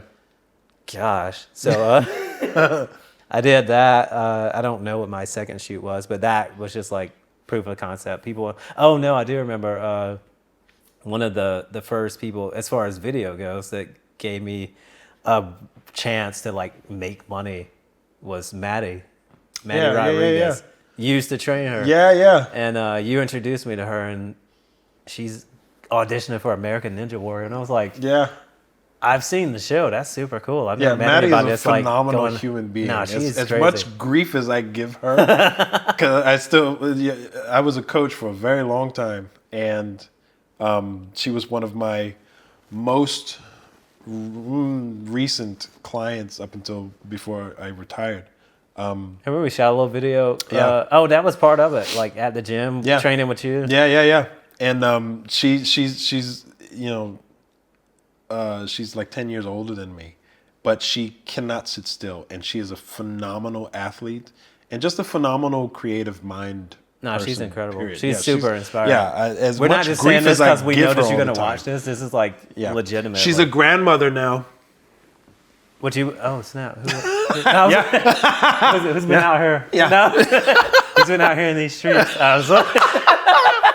I'm just kidding. But no, she's just one of those people that when she gets it in her mind, she can just do it. She can just do it. I can't say anything bad about her, really. I can't. But yes, Maddie, yeah. Super inspiring person. Yeah. Like, as I'm sitting here, like feminist American Ninja Warrior thing, I'm over here like this. I don't even know how much older she is than me, but I'm like, she could just dump me on my neck right now. And like Joe trained me in martial arts. Like I didn't. Yeah. What the craziest part, I like slapped a handful of people before I ever trained in martial arts. So I guess it was always in me. But like I'm sitting here looking at this woman. She's like super fit, like doing all this parkour stuff, and I'm like, I'm a scrub. I'm not in shape. Like, so even that, it wasn't even like I was training her, and I was like, she's way more fit. You're like, she should be training me. Yeah, she is way more fit than I am. This is crazy. Look man. at the muscles on her. No, it's wild. Yeah. But yeah, she hired me to do this thing. I don't even. Maybe she had saw the video I did for you in the gym, and that was about it. Because I had shared it with her. Yeah. I said I was working with this guy, Bobby, who's like a good friend of mine, and Bobby is getting into doing videos.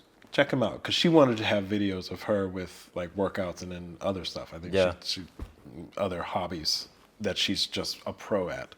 But yeah, I'd send her towards you, and she's like, "Cool, yeah, I'll reach out to him." And like I think she did it like that. Yeah, it was like the fastest turnaround, because I was Yeah. like, I'm used to people being like, oh, maybe, but she was like, yeah, let's film next week. And I was like, oh, snap.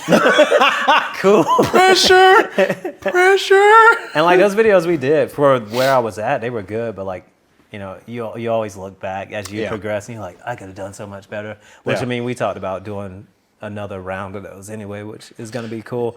Yeah. But she, after that shoot, I charged her, I would never do this now, not like just for her, but like for anybody. I charged her like $750 for the entire week of shooting, which, you know, at normal jobs, that's like a pretty solid amount to make in a week. But I was like, now I'm bougie. I'm like, I don't even come out of the house for less than like $500. Like, and that's like sometimes just to have a consultation. I need to film, or I'm usually. But you not. earned it though. Like your catalog, even just your like, I'm putting a YouTube video out, is like top tier quality film. Like Amber and I were talking about this. Like you could probably like Hollywood. You could probably be the Hollywood dude. Like, I mean, that's kind of the goal. Like, you know, man, to be on that level. I don't really care about existing in Hollywood. You're there. I joke with people, which isn't a joke. I would love to work with Christopher Nolan. Yeah. Just because his films, a lot of his films are my favorite films, like Interstellar. Absolutely. Man of Steel. Yeah, he's my favorite director. He's my favorite director of all time. Like, Tenet was really cool. Yeah. Like, Prestige. Yeah. Memento. The Dark Knight. Like, Insomnia with Al Pacino and Robin Williams. just the Dark Knight trilogy. Yeah, the Prestige. I will celebrate forever, because every time I watch that movie, there's something new, and I watch movies intensely. That's how his movies are. They have so many layers. Yeah. Like Inception. Yeah. Inception and Tenet, which they say are in the same universe. But I can like, believe it. you get to the end and you're like, what just happened? I enjoyed it, but I have no clue what just and it makes you have to watch it again, which is brilliant. Like just the amount of layers, like he's thinking of everything. Like I wish he would have filmed. He would have been the director for Book of Eli, because that was that was another one that was like you get to the end and you're like, oh wow, yeah, he was that might have blind been this whole really time. cool. And then when you watch it again, it starts to make sense. You're like, oh, that's why he kicked this thing. Like just random stuff that you don't think anything about. I love it. But I always say that I call myself Bobby Nolan, because I'm like, I'm aspiring to be on his level. That's the way to go, not man. To be him, but absolutely. She put me in contact with this dancer. Her name is Crystal. What is her last name? She's gonna watch this. You don't know my last name? I want to say. I gotta. Excuse me. Oh, it is Chang. See, I thought Chang, but I was like, is that race? Yes. I was like, am I making up like a made up Bobby, Asian last name? I have to tell you that in Japan, the sun is not brighter. That's just the way their eyes are. Okay? Oh my God. Let it go. Let it go, Bobby. You said something before we started rolling. I got to bring it up now. Okay. It's not brighter over there. You said something before we started rolling. It's crazy. Oh man. We're not posting this part. No, her name is Crystal Chang. She was like one of the first people that like the first stranger that made me believe in myself. Because you were like one of the first people like in my circle that was like, no, you're dope. You should be doing this. And I was telling you like you started back with photography and you were showing me like, yeah, you were new. Y'all were asking me stuff. And then like, it was like no time. Probably like a month and a half. And I come back and he's showing me his photos and I'm like, who are you? And like, I've always existed in both worlds. I've never been like strictly a photographer or strictly, now it's like, 90-10, like 90 filmmaking, 10 photography, because I still enjoy it, but like, I wouldn't say I'm a photographer, I'm the guy to go to. Yeah. And so you're bringing me your photos. I'm like, dang, you kind of did what I did with filmmaking, like disappeared I got obsessed, and dude. just leveled all the way up. And there's still so I much remember to there was learn. like a good 8-month period of every day, every moment I had, I'm just YouTubing different photography videos. Yeah. And what all of the, hey, sign up for my free seminar or whatever, and I'll send you a free guidebook on this. I did all of them. So many spam emails. Yes. So I had to create a separate email account just for that. Yeah. Because I knew I was going to get tons of spam, but I just wanted the free learning. And I completely obsessed with learning more about photography. To the point where like, I don't ever want to teach someone photography as much as I want to teach somebody to be creative. Yeah. Because if I can do it for free, somebody else can do it for free. Oh, yeah, and I don't 100%. want to earn your money for teaching you something that you can do on your own. If you don't want to work hard enough with free stuff, then you shouldn't be paying me. Yeah. You know what I mean? It's not for you. But I obsessed with it to the point now where if I'm looking up something, it's because somebody's doing something new and I just want to know. Other than that, I'm now leaning into obsessing with videography because I want to start making like short films. Which you're going to learn a lot because we're going to be partnering on a lot. Oh, of stuff. yeah. We have a few documentaries in the work that we're talking about partnering on. But yeah, no, there's a lot. Obviously, like that Jumper short film I sent you. That was dope. I don't remember what that guy's name is. I'll put it on the screen somewhere, but that was... Yeah. So I see stuff like that and I'm like, obviously I never feel like, and even Christopher Nolan, people like that, they never feel like I'm here. Right, yeah. Even, making the Dark Knight trilogy. Right, He's yeah. probably still like, I'm just a forever student. Because I think that's the healthiest mindset to have in this field. You and can't we've all ever met stop people. learning. We've You all have met to people keep that learning. think they're them. And like, that's unattractive. Like you Very might much get a so. few projects because you're really good, but people work with you based on, like they say, people remember how you made them feel, like before they'll even remember your name half the time. Yeah. And like that's super important in this field is just the ability to connect with people, to not make them feel like they're a dollar sign, like you were talking about just now with money. Like, Yeah. because people can always feel that when it's like, all you're seeing is like, oh, this is the person with a lot of money. Let's see how much of it I can get from him. Rather than like, you're a human. Let's connect. I have a service that you want, or a skill set that you want, or even a style that you like. Yeah. Which is Crystal Chang. I was saying she was just talking about how much she liked my style. And this is early on. I'm like, what are you even saying right now? And then she was just telling me about Isaac. What's the last name? Ellison? Ellison, yeah. And she was like, yeah, he's a huge fan. And I had never talked to him. He's a huge fan of yours. And I'm like, what is happening right now? Oh, yeah, dude, for sure, and man. then she like hired me to do a photo shoot I in can't a dance tell you studio. how many people in the photog world that I run into. And I say, yeah, one of the guys that really kind of helped me like shape my creative mind with stuff was Bobby. And they're like, oh, I know him. I know Bobby. I've seen his work. I've seen his work. I've seen his work. Yeah, he's great. I've seen some videos. I've seen some of his stuff online. Like, okay, he's way bigger than I thought he was. The craziest part is I was telling Will, the guy I film weddings with, Will Wright Films. Shameless plug, because if you hire him, you're probably hiring me too at this point. But because when I was a DJ, I used to work for a DJ company who will not get a shout out. Y'all know why. And I run into people and I was like, yeah, I film weddings here and there because I was just doing a handful then. And then I would mention Will Wright and I watch people like freak out. Light up, right? And they're like, oh, I've always wanted to work with him. And I was like, I rode with him like to North Carolina. You're not missing anything. I tell him that too. He takes his shoes off in the car. He thought he drives with his feet. He thought it was so funny. And I was like, and the same thing with Brian Knox. You know Brian. Oh yeah, Brian Knox was a huge influence for me. People like really freak out about him. Yeah, it's crazy. It's weird too because you've had like personal conversations with him. Me and him talk on the phone usually like once a month. He hasn't called me in a while. Brian, what's going on? There was one day I posted one of my street shots and we were like Facebook like friends. Yeah. And, Stay on that thought. Make sure we got enough battery. Yeah. I just don't want any of these. I might actually stop and just start it right back. They're like, oh, do you trust this third-party battery? You know that it could blow your whole camera. That's how I got like ghetto ass cameras. Oh my God. Now, it usually asks you down on even the A7 III. Because mine don't ask me nothing. Like, all right, you ready? I'm ready. Are we risking it? My camera, I put a new battery in there. My camera like, what's up? We good? Right, good? You good? I'm good. That's crazy. I freaking love the A7 III, though. I might honestly get another one. I'm ready to get into doing the filming with it, man. Oh, no, the film, like, just the image that comes out of this. Yeah. The video. It just has a look, like I was talking about with certain lenses. You just can't describe it. Yeah.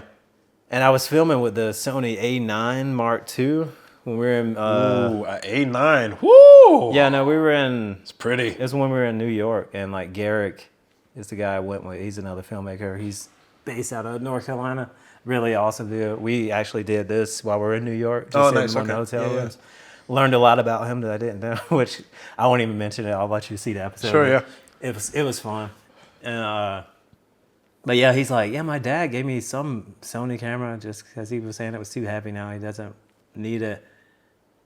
And he was like, I don't really know what it is. Because, I mean, he's usually dealing with cinema cameras and different filmmaking cameras. And I was thinking it was like the A1, which is about almost $7,000 camera. Ooh. But it was the A9, which is still like a $5,000 camera, A9 too. And I was like... Too rich for my blood. I was like, dude, this is the A9 Mark II. Like, excuse me? Yeah. I was like, do you not want it? you tired of it? I'll take it. Yeah, for real. But it's very photo forward. So filming with it was just slightly challenging because I wasn't able to find the video settings that I'm used to seeing. But it had that look like this one has because it has the 8-bit colors. And I was like... There's something about this that I'm really loving. And I was like, oh wait, that's what it is. It's the 8-bit, which I guess that might be it, the 8-bit color science.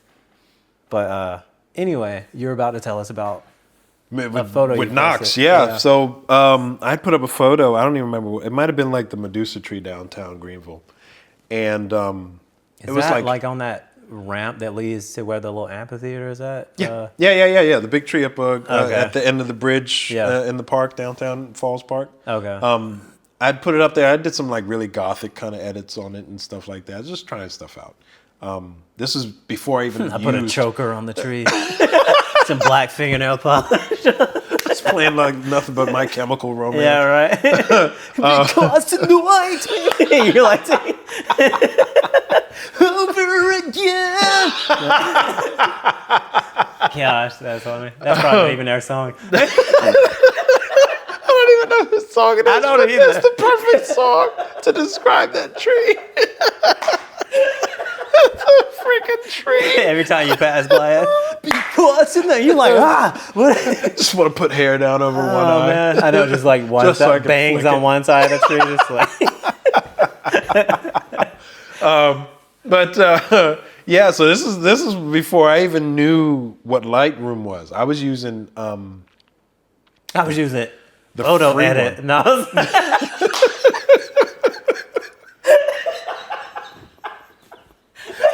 Using just regular edit on my iPhone. I was using edit them pictures.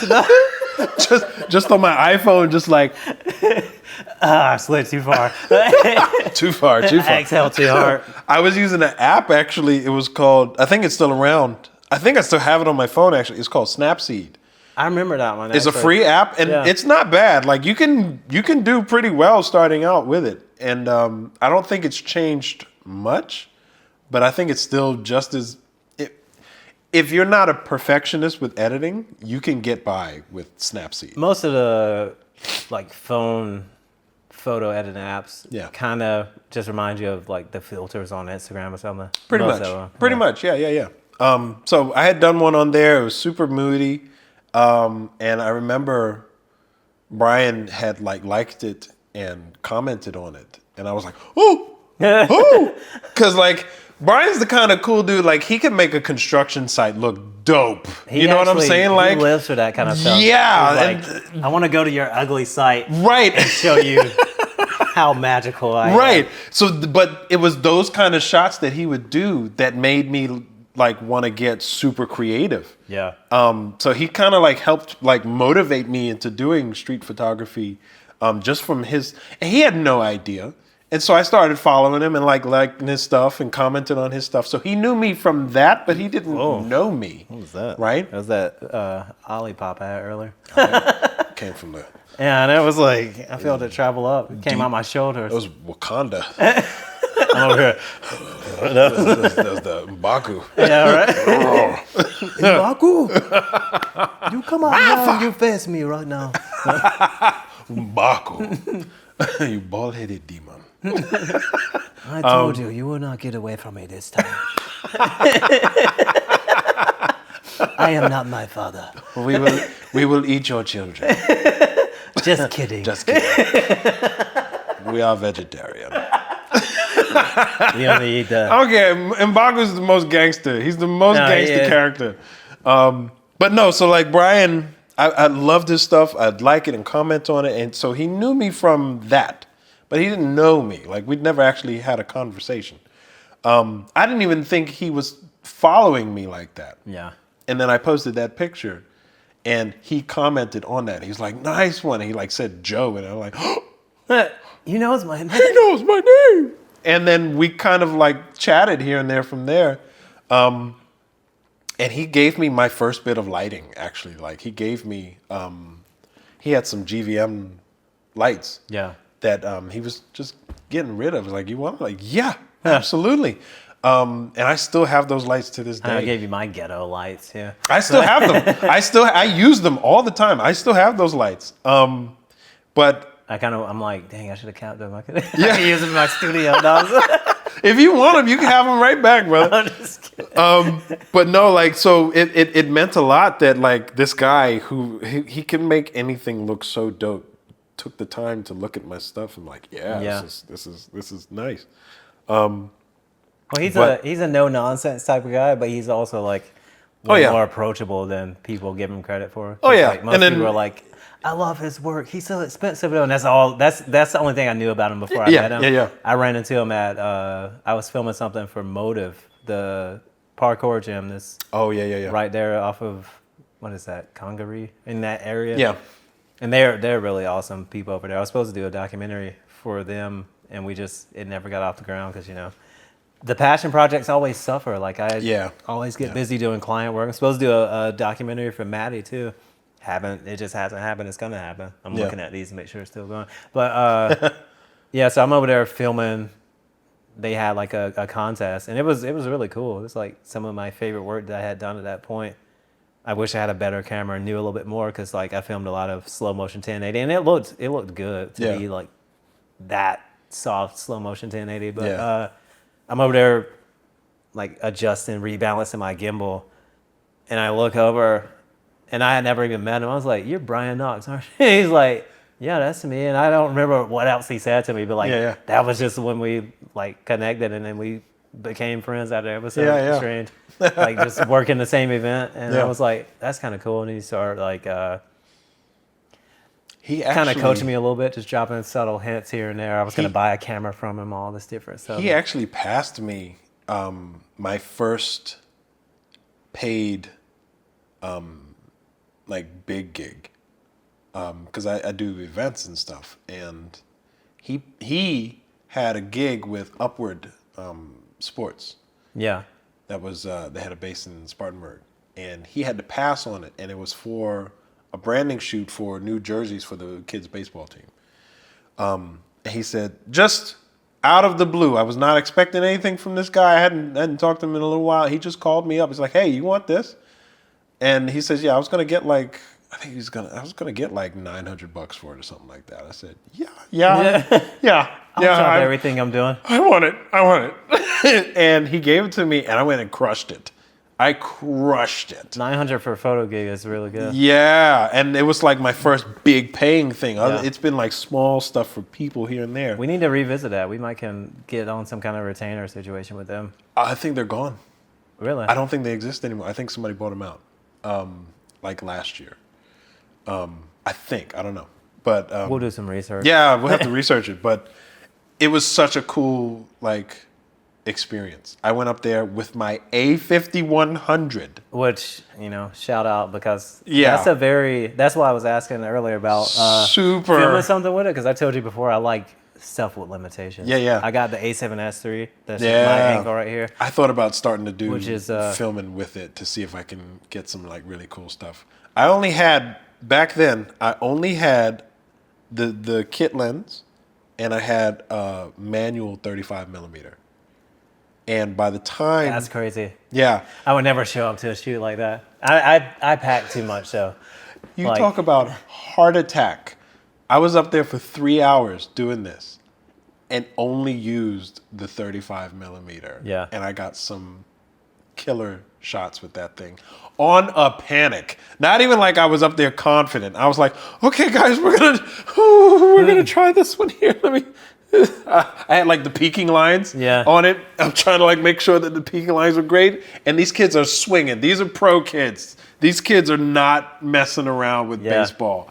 And I'm like capturing stuff with a manual 35 in like, if they were a step closer to me, they were going to break my camera. You know what I mean? But crushed it. It's like, barely. Yeah, super close.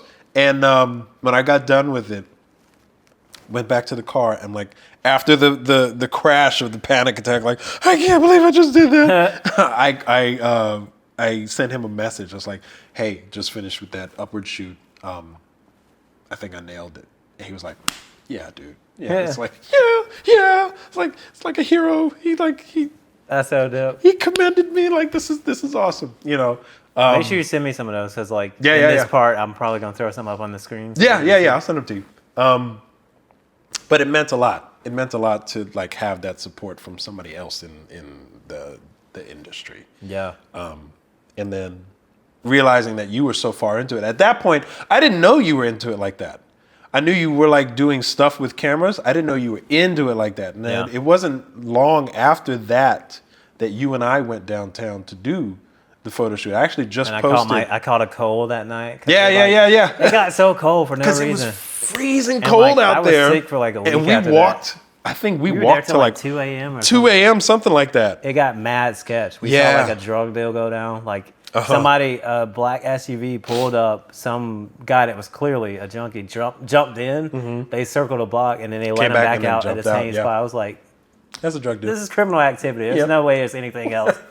That was also the night that there was a dude that was drunk. He was kicking the trash cans over. You remember that? Yes. He was going down the street and like he's like blasting all the trash cans over. He's like challenging people to come up to him and stuff like that.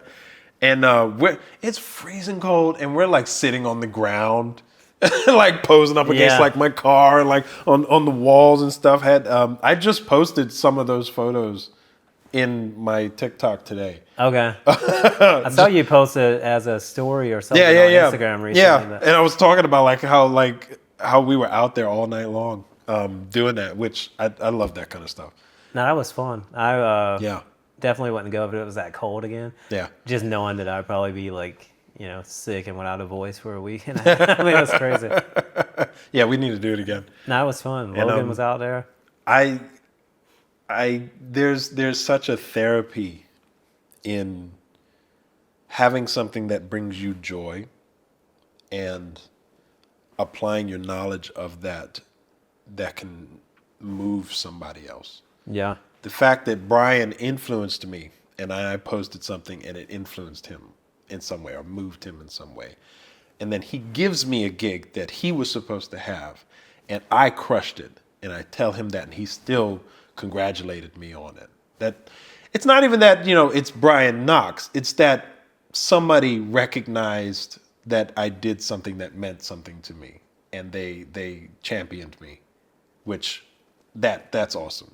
Yeah. And then to post your creative work in a way to the world and somebody can champion you for it. It means something. It 100%. sounds like I'm being vain. I need the validation from the audience. I don't, but it helps. No, it definitely It does super something. helps. Like it makes me feel like, okay, it's not just me that sees this. You Yeah. know, if I post a picture of a light fixture and somebody's like, hey, that's really cool the way that this hangs this way and the light shines this way. Cool, it's not just me that sees. That's why I took the Yeah. picture, right? But it's See, I'll be like, it's just a light, but I'm glad you see that. trying to downplay it too. Yeah, I'm glad you see all behind that. the scenes, like, no, it's just a light, man. That's Don't worry funny. about it. Yeah, it is what you think it is, There's no hidden meaning. right?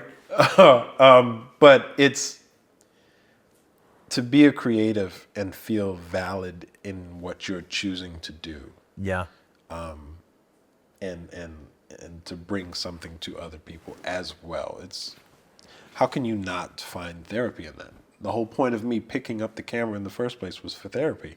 Yeah. And it became therapy. And now it moves other people. My therapy, for all the mess that's going on in here, my therapy moves people. So how could I not be obsessed with it? You know what I mean? Oh, that's incredible. Yeah. So I found the thing that I'm going to do until I die. I can't do it full time yet. I'm also getting to the point where I'm starting to think of it less as a means of income as opposed to just doing something I want to do, yeah. which keeps the joy.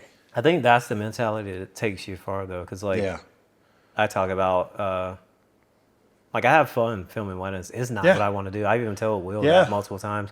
I was like, weddings are not my thing. Yeah. That's why I never got into them on my own, because I easily could have. I started Sure. out pretty strong with a Viking themed wedding. That was one of my favorite weddings I've ever filmed. That sounds insane. It Yeah. was incredible. I'll put a clip of it here for people. They've seen it before, Yeah. but it was at this point I'm actually remastering it, re-editing it since I edit better, even though it's the same footage. Nice, yeah. But it was just never something that really fulfilled me. It was you hear the same jokes, you deal with the same Yeah. overbearing parents that try to make the day about them and all this stuff. Of course, you eat yeah. in closets, you eat garbage food while they're eating fillets, and they treat you like the help, even though Yeah.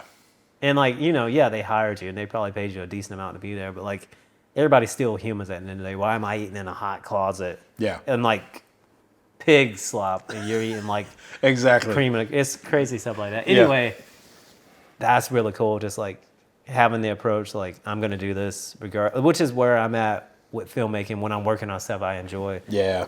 Like, and there will be times where I should be working on the work that's paying me, but I'll work on my YouTube channel because I'm seeing proof of concept. I'm seeing people show up and leave comments like, somebody just left a comment recently like, I love this.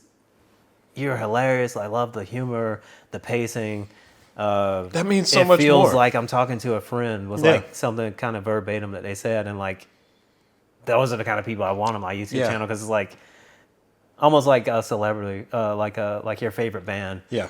They can basically do no wrong in your eyes at a certain point. And like Foo Fighters made that one song, "The Sky Is a Neighborhood" or whatever. Horrible song. I'm sorry. I'm sorry, Dave. I hated it. Like you gotta hear it sometime. Dave. Yeah, I know, you gotta right? hear it But at some like, point. that's still a great band. That one song isn't like I'm like, oh no, It's y'all not the are death done. of that band. You know what I mean? You have hits and misses. So like for sure. having people show up on and like the YouTube channel, I'm still figuring it out. Like Sure. like this is just a segment, like the Unofficial Podcast. This isn't what the whole channel is going to be. I actually made a video yesterday kind of explaining that, but like somebody else was like, love your videos, quality is great, and I love the music because I told you I started putting my music in the intros. Yeah. And then I'm watching I've seen them, my Spotify play correlate with that, like the song I use now gets higher in the list. Yeah. I'm like, people are tapping in, and that's really cool. And like, it means that much to Yeah. know that they're looking at one thing and they're acknowledging the rest of it now. Yeah. Yeah. The small thing that you're accenting is causing a ripple. Yeah. And that's good. I would rather be known for making films and people saying I like that versus a mega company saying, "Hey, film this for us." Yeah.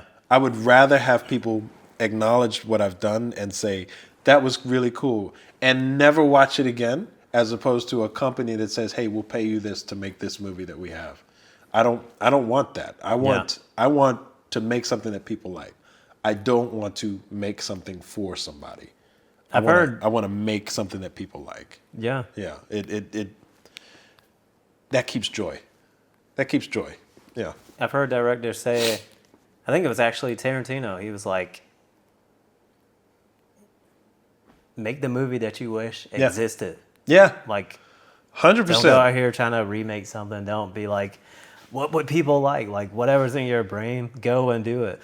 It's probably going to suck at first. I'm going off script now. I don't think he said that. It was an internal monologue. Yeah. But like, I mean, that's just a fact. Yeah. Like when you make your first film, that's why I decided to help Joel on this film, Taking the Bait. It's a feature film. It's comedy. Mm-hmm.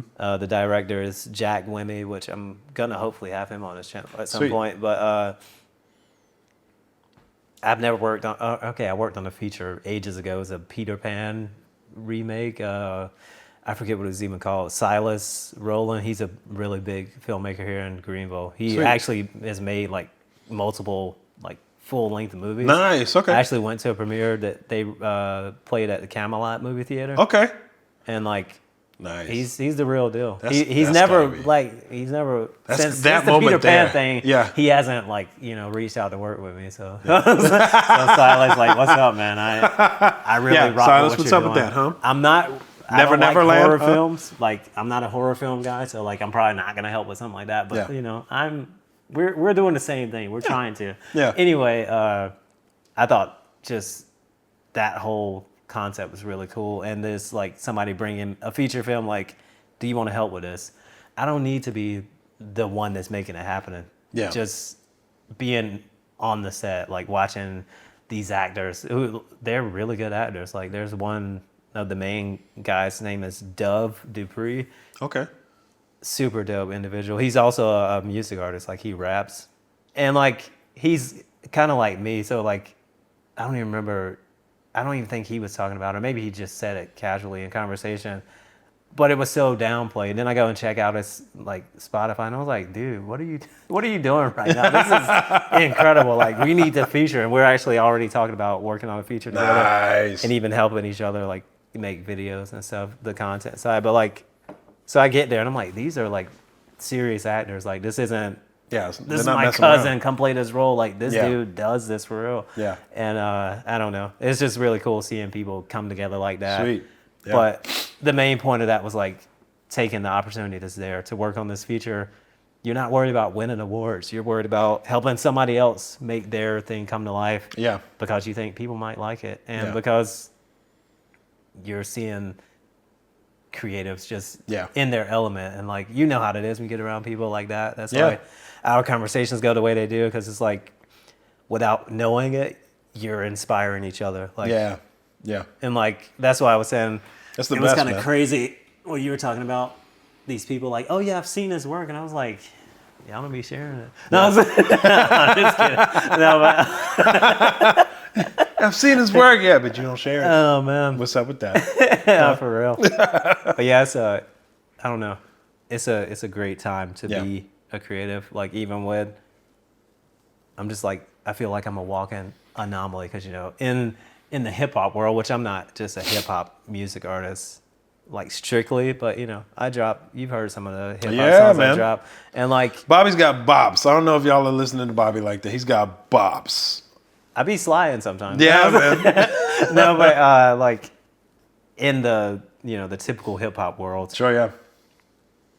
I'm 35. I shouldn't be rapping because I'm lame now. You can't like you can only rap if you're like You're a anywhere dad from- now, Yeah, Bob. if you're anywhere from like 13 to 25, Yeah. and then Yeah. after 25 you gotta like start doing You're a reggae good or father, something. Bob. Yeah, I know. You don't Nobody want to fit hear in about that realm anymore. No, but what's funny is what's the dude? Tobe Nwigwe. in Wigway, yeah. Yeah, he's he raps about stuff that I relate to because Yeah. I'm all about not to bring down the mood, but the world we live in is pretty jacked up. Yeah. And like For sure. I'm all about protecting just the youth, mostly my kids, but like Yeah. obviously if The any youth- of your family's in danger and I'm Yeah. there. The youth needs a shot. Heads are getting busted, but like he's like so adamant about that when he raps, like Yeah.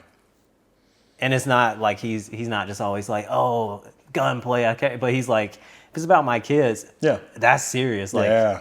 I keep it on me because my kids are being protected, that sort of thing. Yeah. And I was like, I like that. It's not like vain gunplay, like, oh shoot, no, drop the nigga, drop. Like Yeah, it's yeah, not yeah. about like just being a menace. It's Yeah. like no, we're Like there's a purpose to my we're violence. protecting against Yeah. the menace that's out It's here. like Jordan Peterson. I don't just with most people, right? You don't share or 100% of their views, right? But there are certain things that stand out the most, right? Jordan Peterson gave his definition of a good man versus a nice man. He said you should never be a nice man. A nice man is basically a weak man. because you're trying to please everybody. Right, you're trying to People please everybody, right? But if you're a good man is a warrior that knows how to control his violence. I 100% agree with Yeah. that. Be the man that will protect when he has to protect, destroy what he has to destroy for the good. Yeah. That's a good man, and that's what this day and age, as a father and a father that's present, you have to be a good man. Oh, yeah, and you have to 100%. know how to teach as a good man and to teach to future good men. Right? You've got a son as well, right? So Chance, you have to teach him how to become a good man. My boys, I've got 2 boys, and they're in the process of those teachings now. So you have to be dangerous and know how to control it. Oh, 100%. You know what I mean? And it's a sad reality, but it's reality whether you accept it or not. Yeah, I was telling you that yesterday when we were on the phone, like, looking at me, nobody's like, oh, he could slide somebody. Right, And like, yeah. that's, to me, it's a good thing. I don't want to be somebody that's like Yeah. intimidating. Like, as cool as it is to be Mike Tyson, For like, sure, people are yeah. like, I'm not going to say anything to you. Yeah. Stand under the radar is better to Yeah. me because, like, Yeah. you're usually not going to be anybody's first target and they're going to sleep on you. So it's like, Yeah. oh, yeah. No, you go right ahead, Yeah. but just know that Yeah. if you cross this line, there's a lot of fire on this side. 100%. 100%. Yeah. It's almost like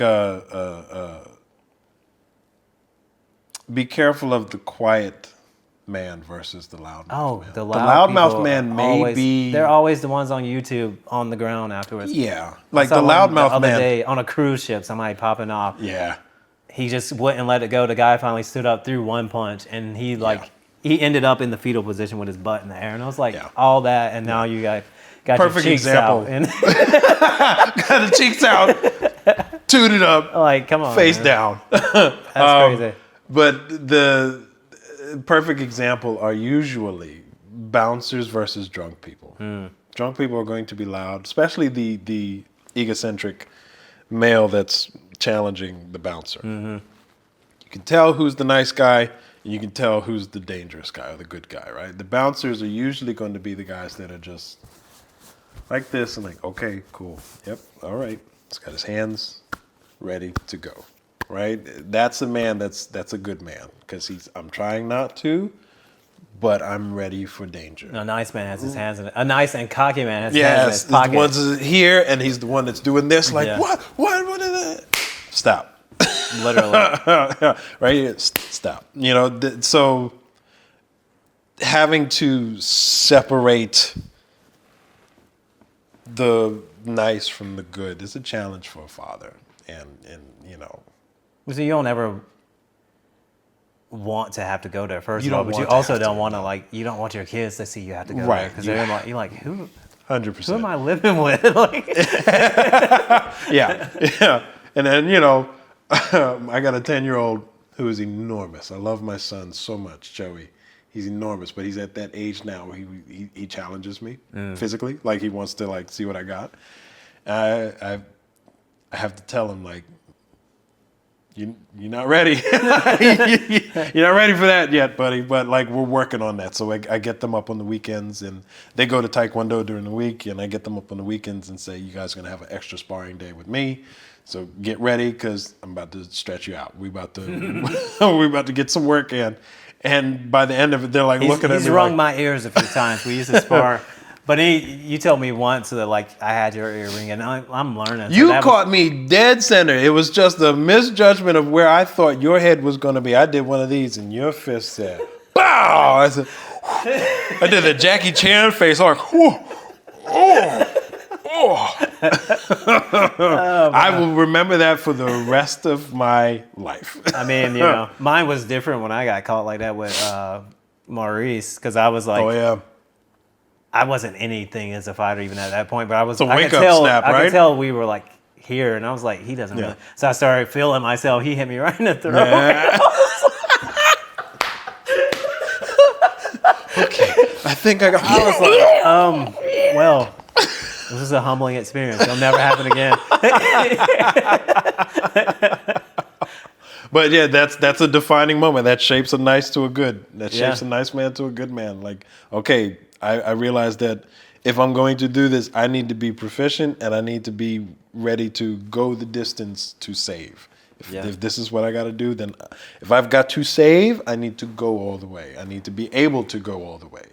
Not just be like, oh, I don't even know what I'd be like if I had to be pushed out. Know what you know. Yeah. You should know what you're capable of and know how to bring it back. You know, the old adage, you don't know who you are until you have to fight somebody. I'm going to add that further. You don't know who you are until you have to fight for your life. Yeah.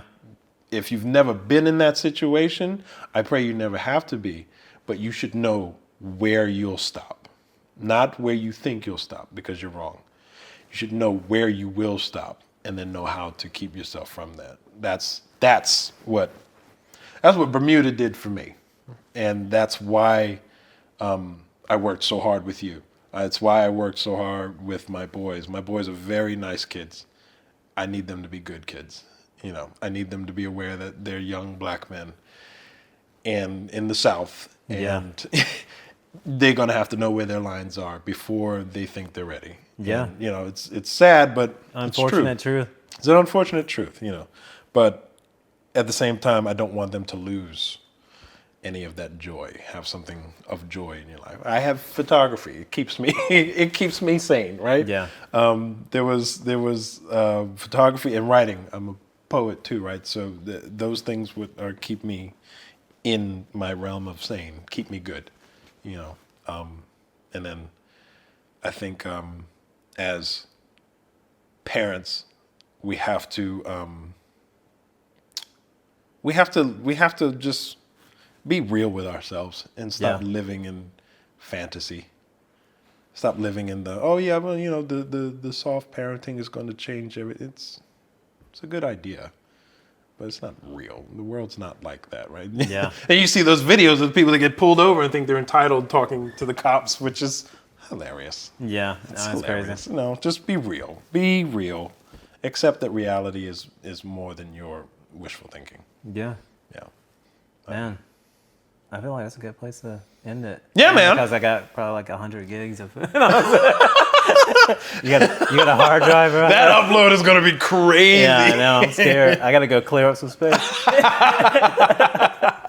I appreciate you coming through. Tell everybody where they can find you before we get out of here. I am on Instagram at, that one just went off. Oh, no. I hope it got everything. Here, that battery probably just died. Yep. Let me check these before they do this. That'd be a good one to we'll just use this one.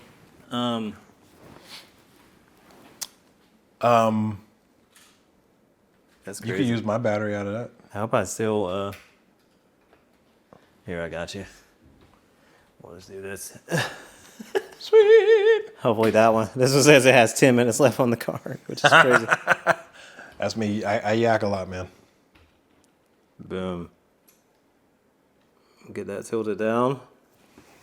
All right, you can go ahead and tell them. Okay. I'm on Facebook at Joseph Brangman. I'm on Instagram at Joe Brangman and at the I Complex, the letter I, so THEI Complex. YouTube channel, The I Complex. And I'm also on Instagram. My funny stuff is at Progeny Fitness for my coaching days, but I also do funny stuff on there too. And that's about it. What's your website? 'Cause that's most important. So I the know website, I know it's not. It's up under right now. construction right now, but it's joebrangmanphoto.com. Okay, cool. Yeah.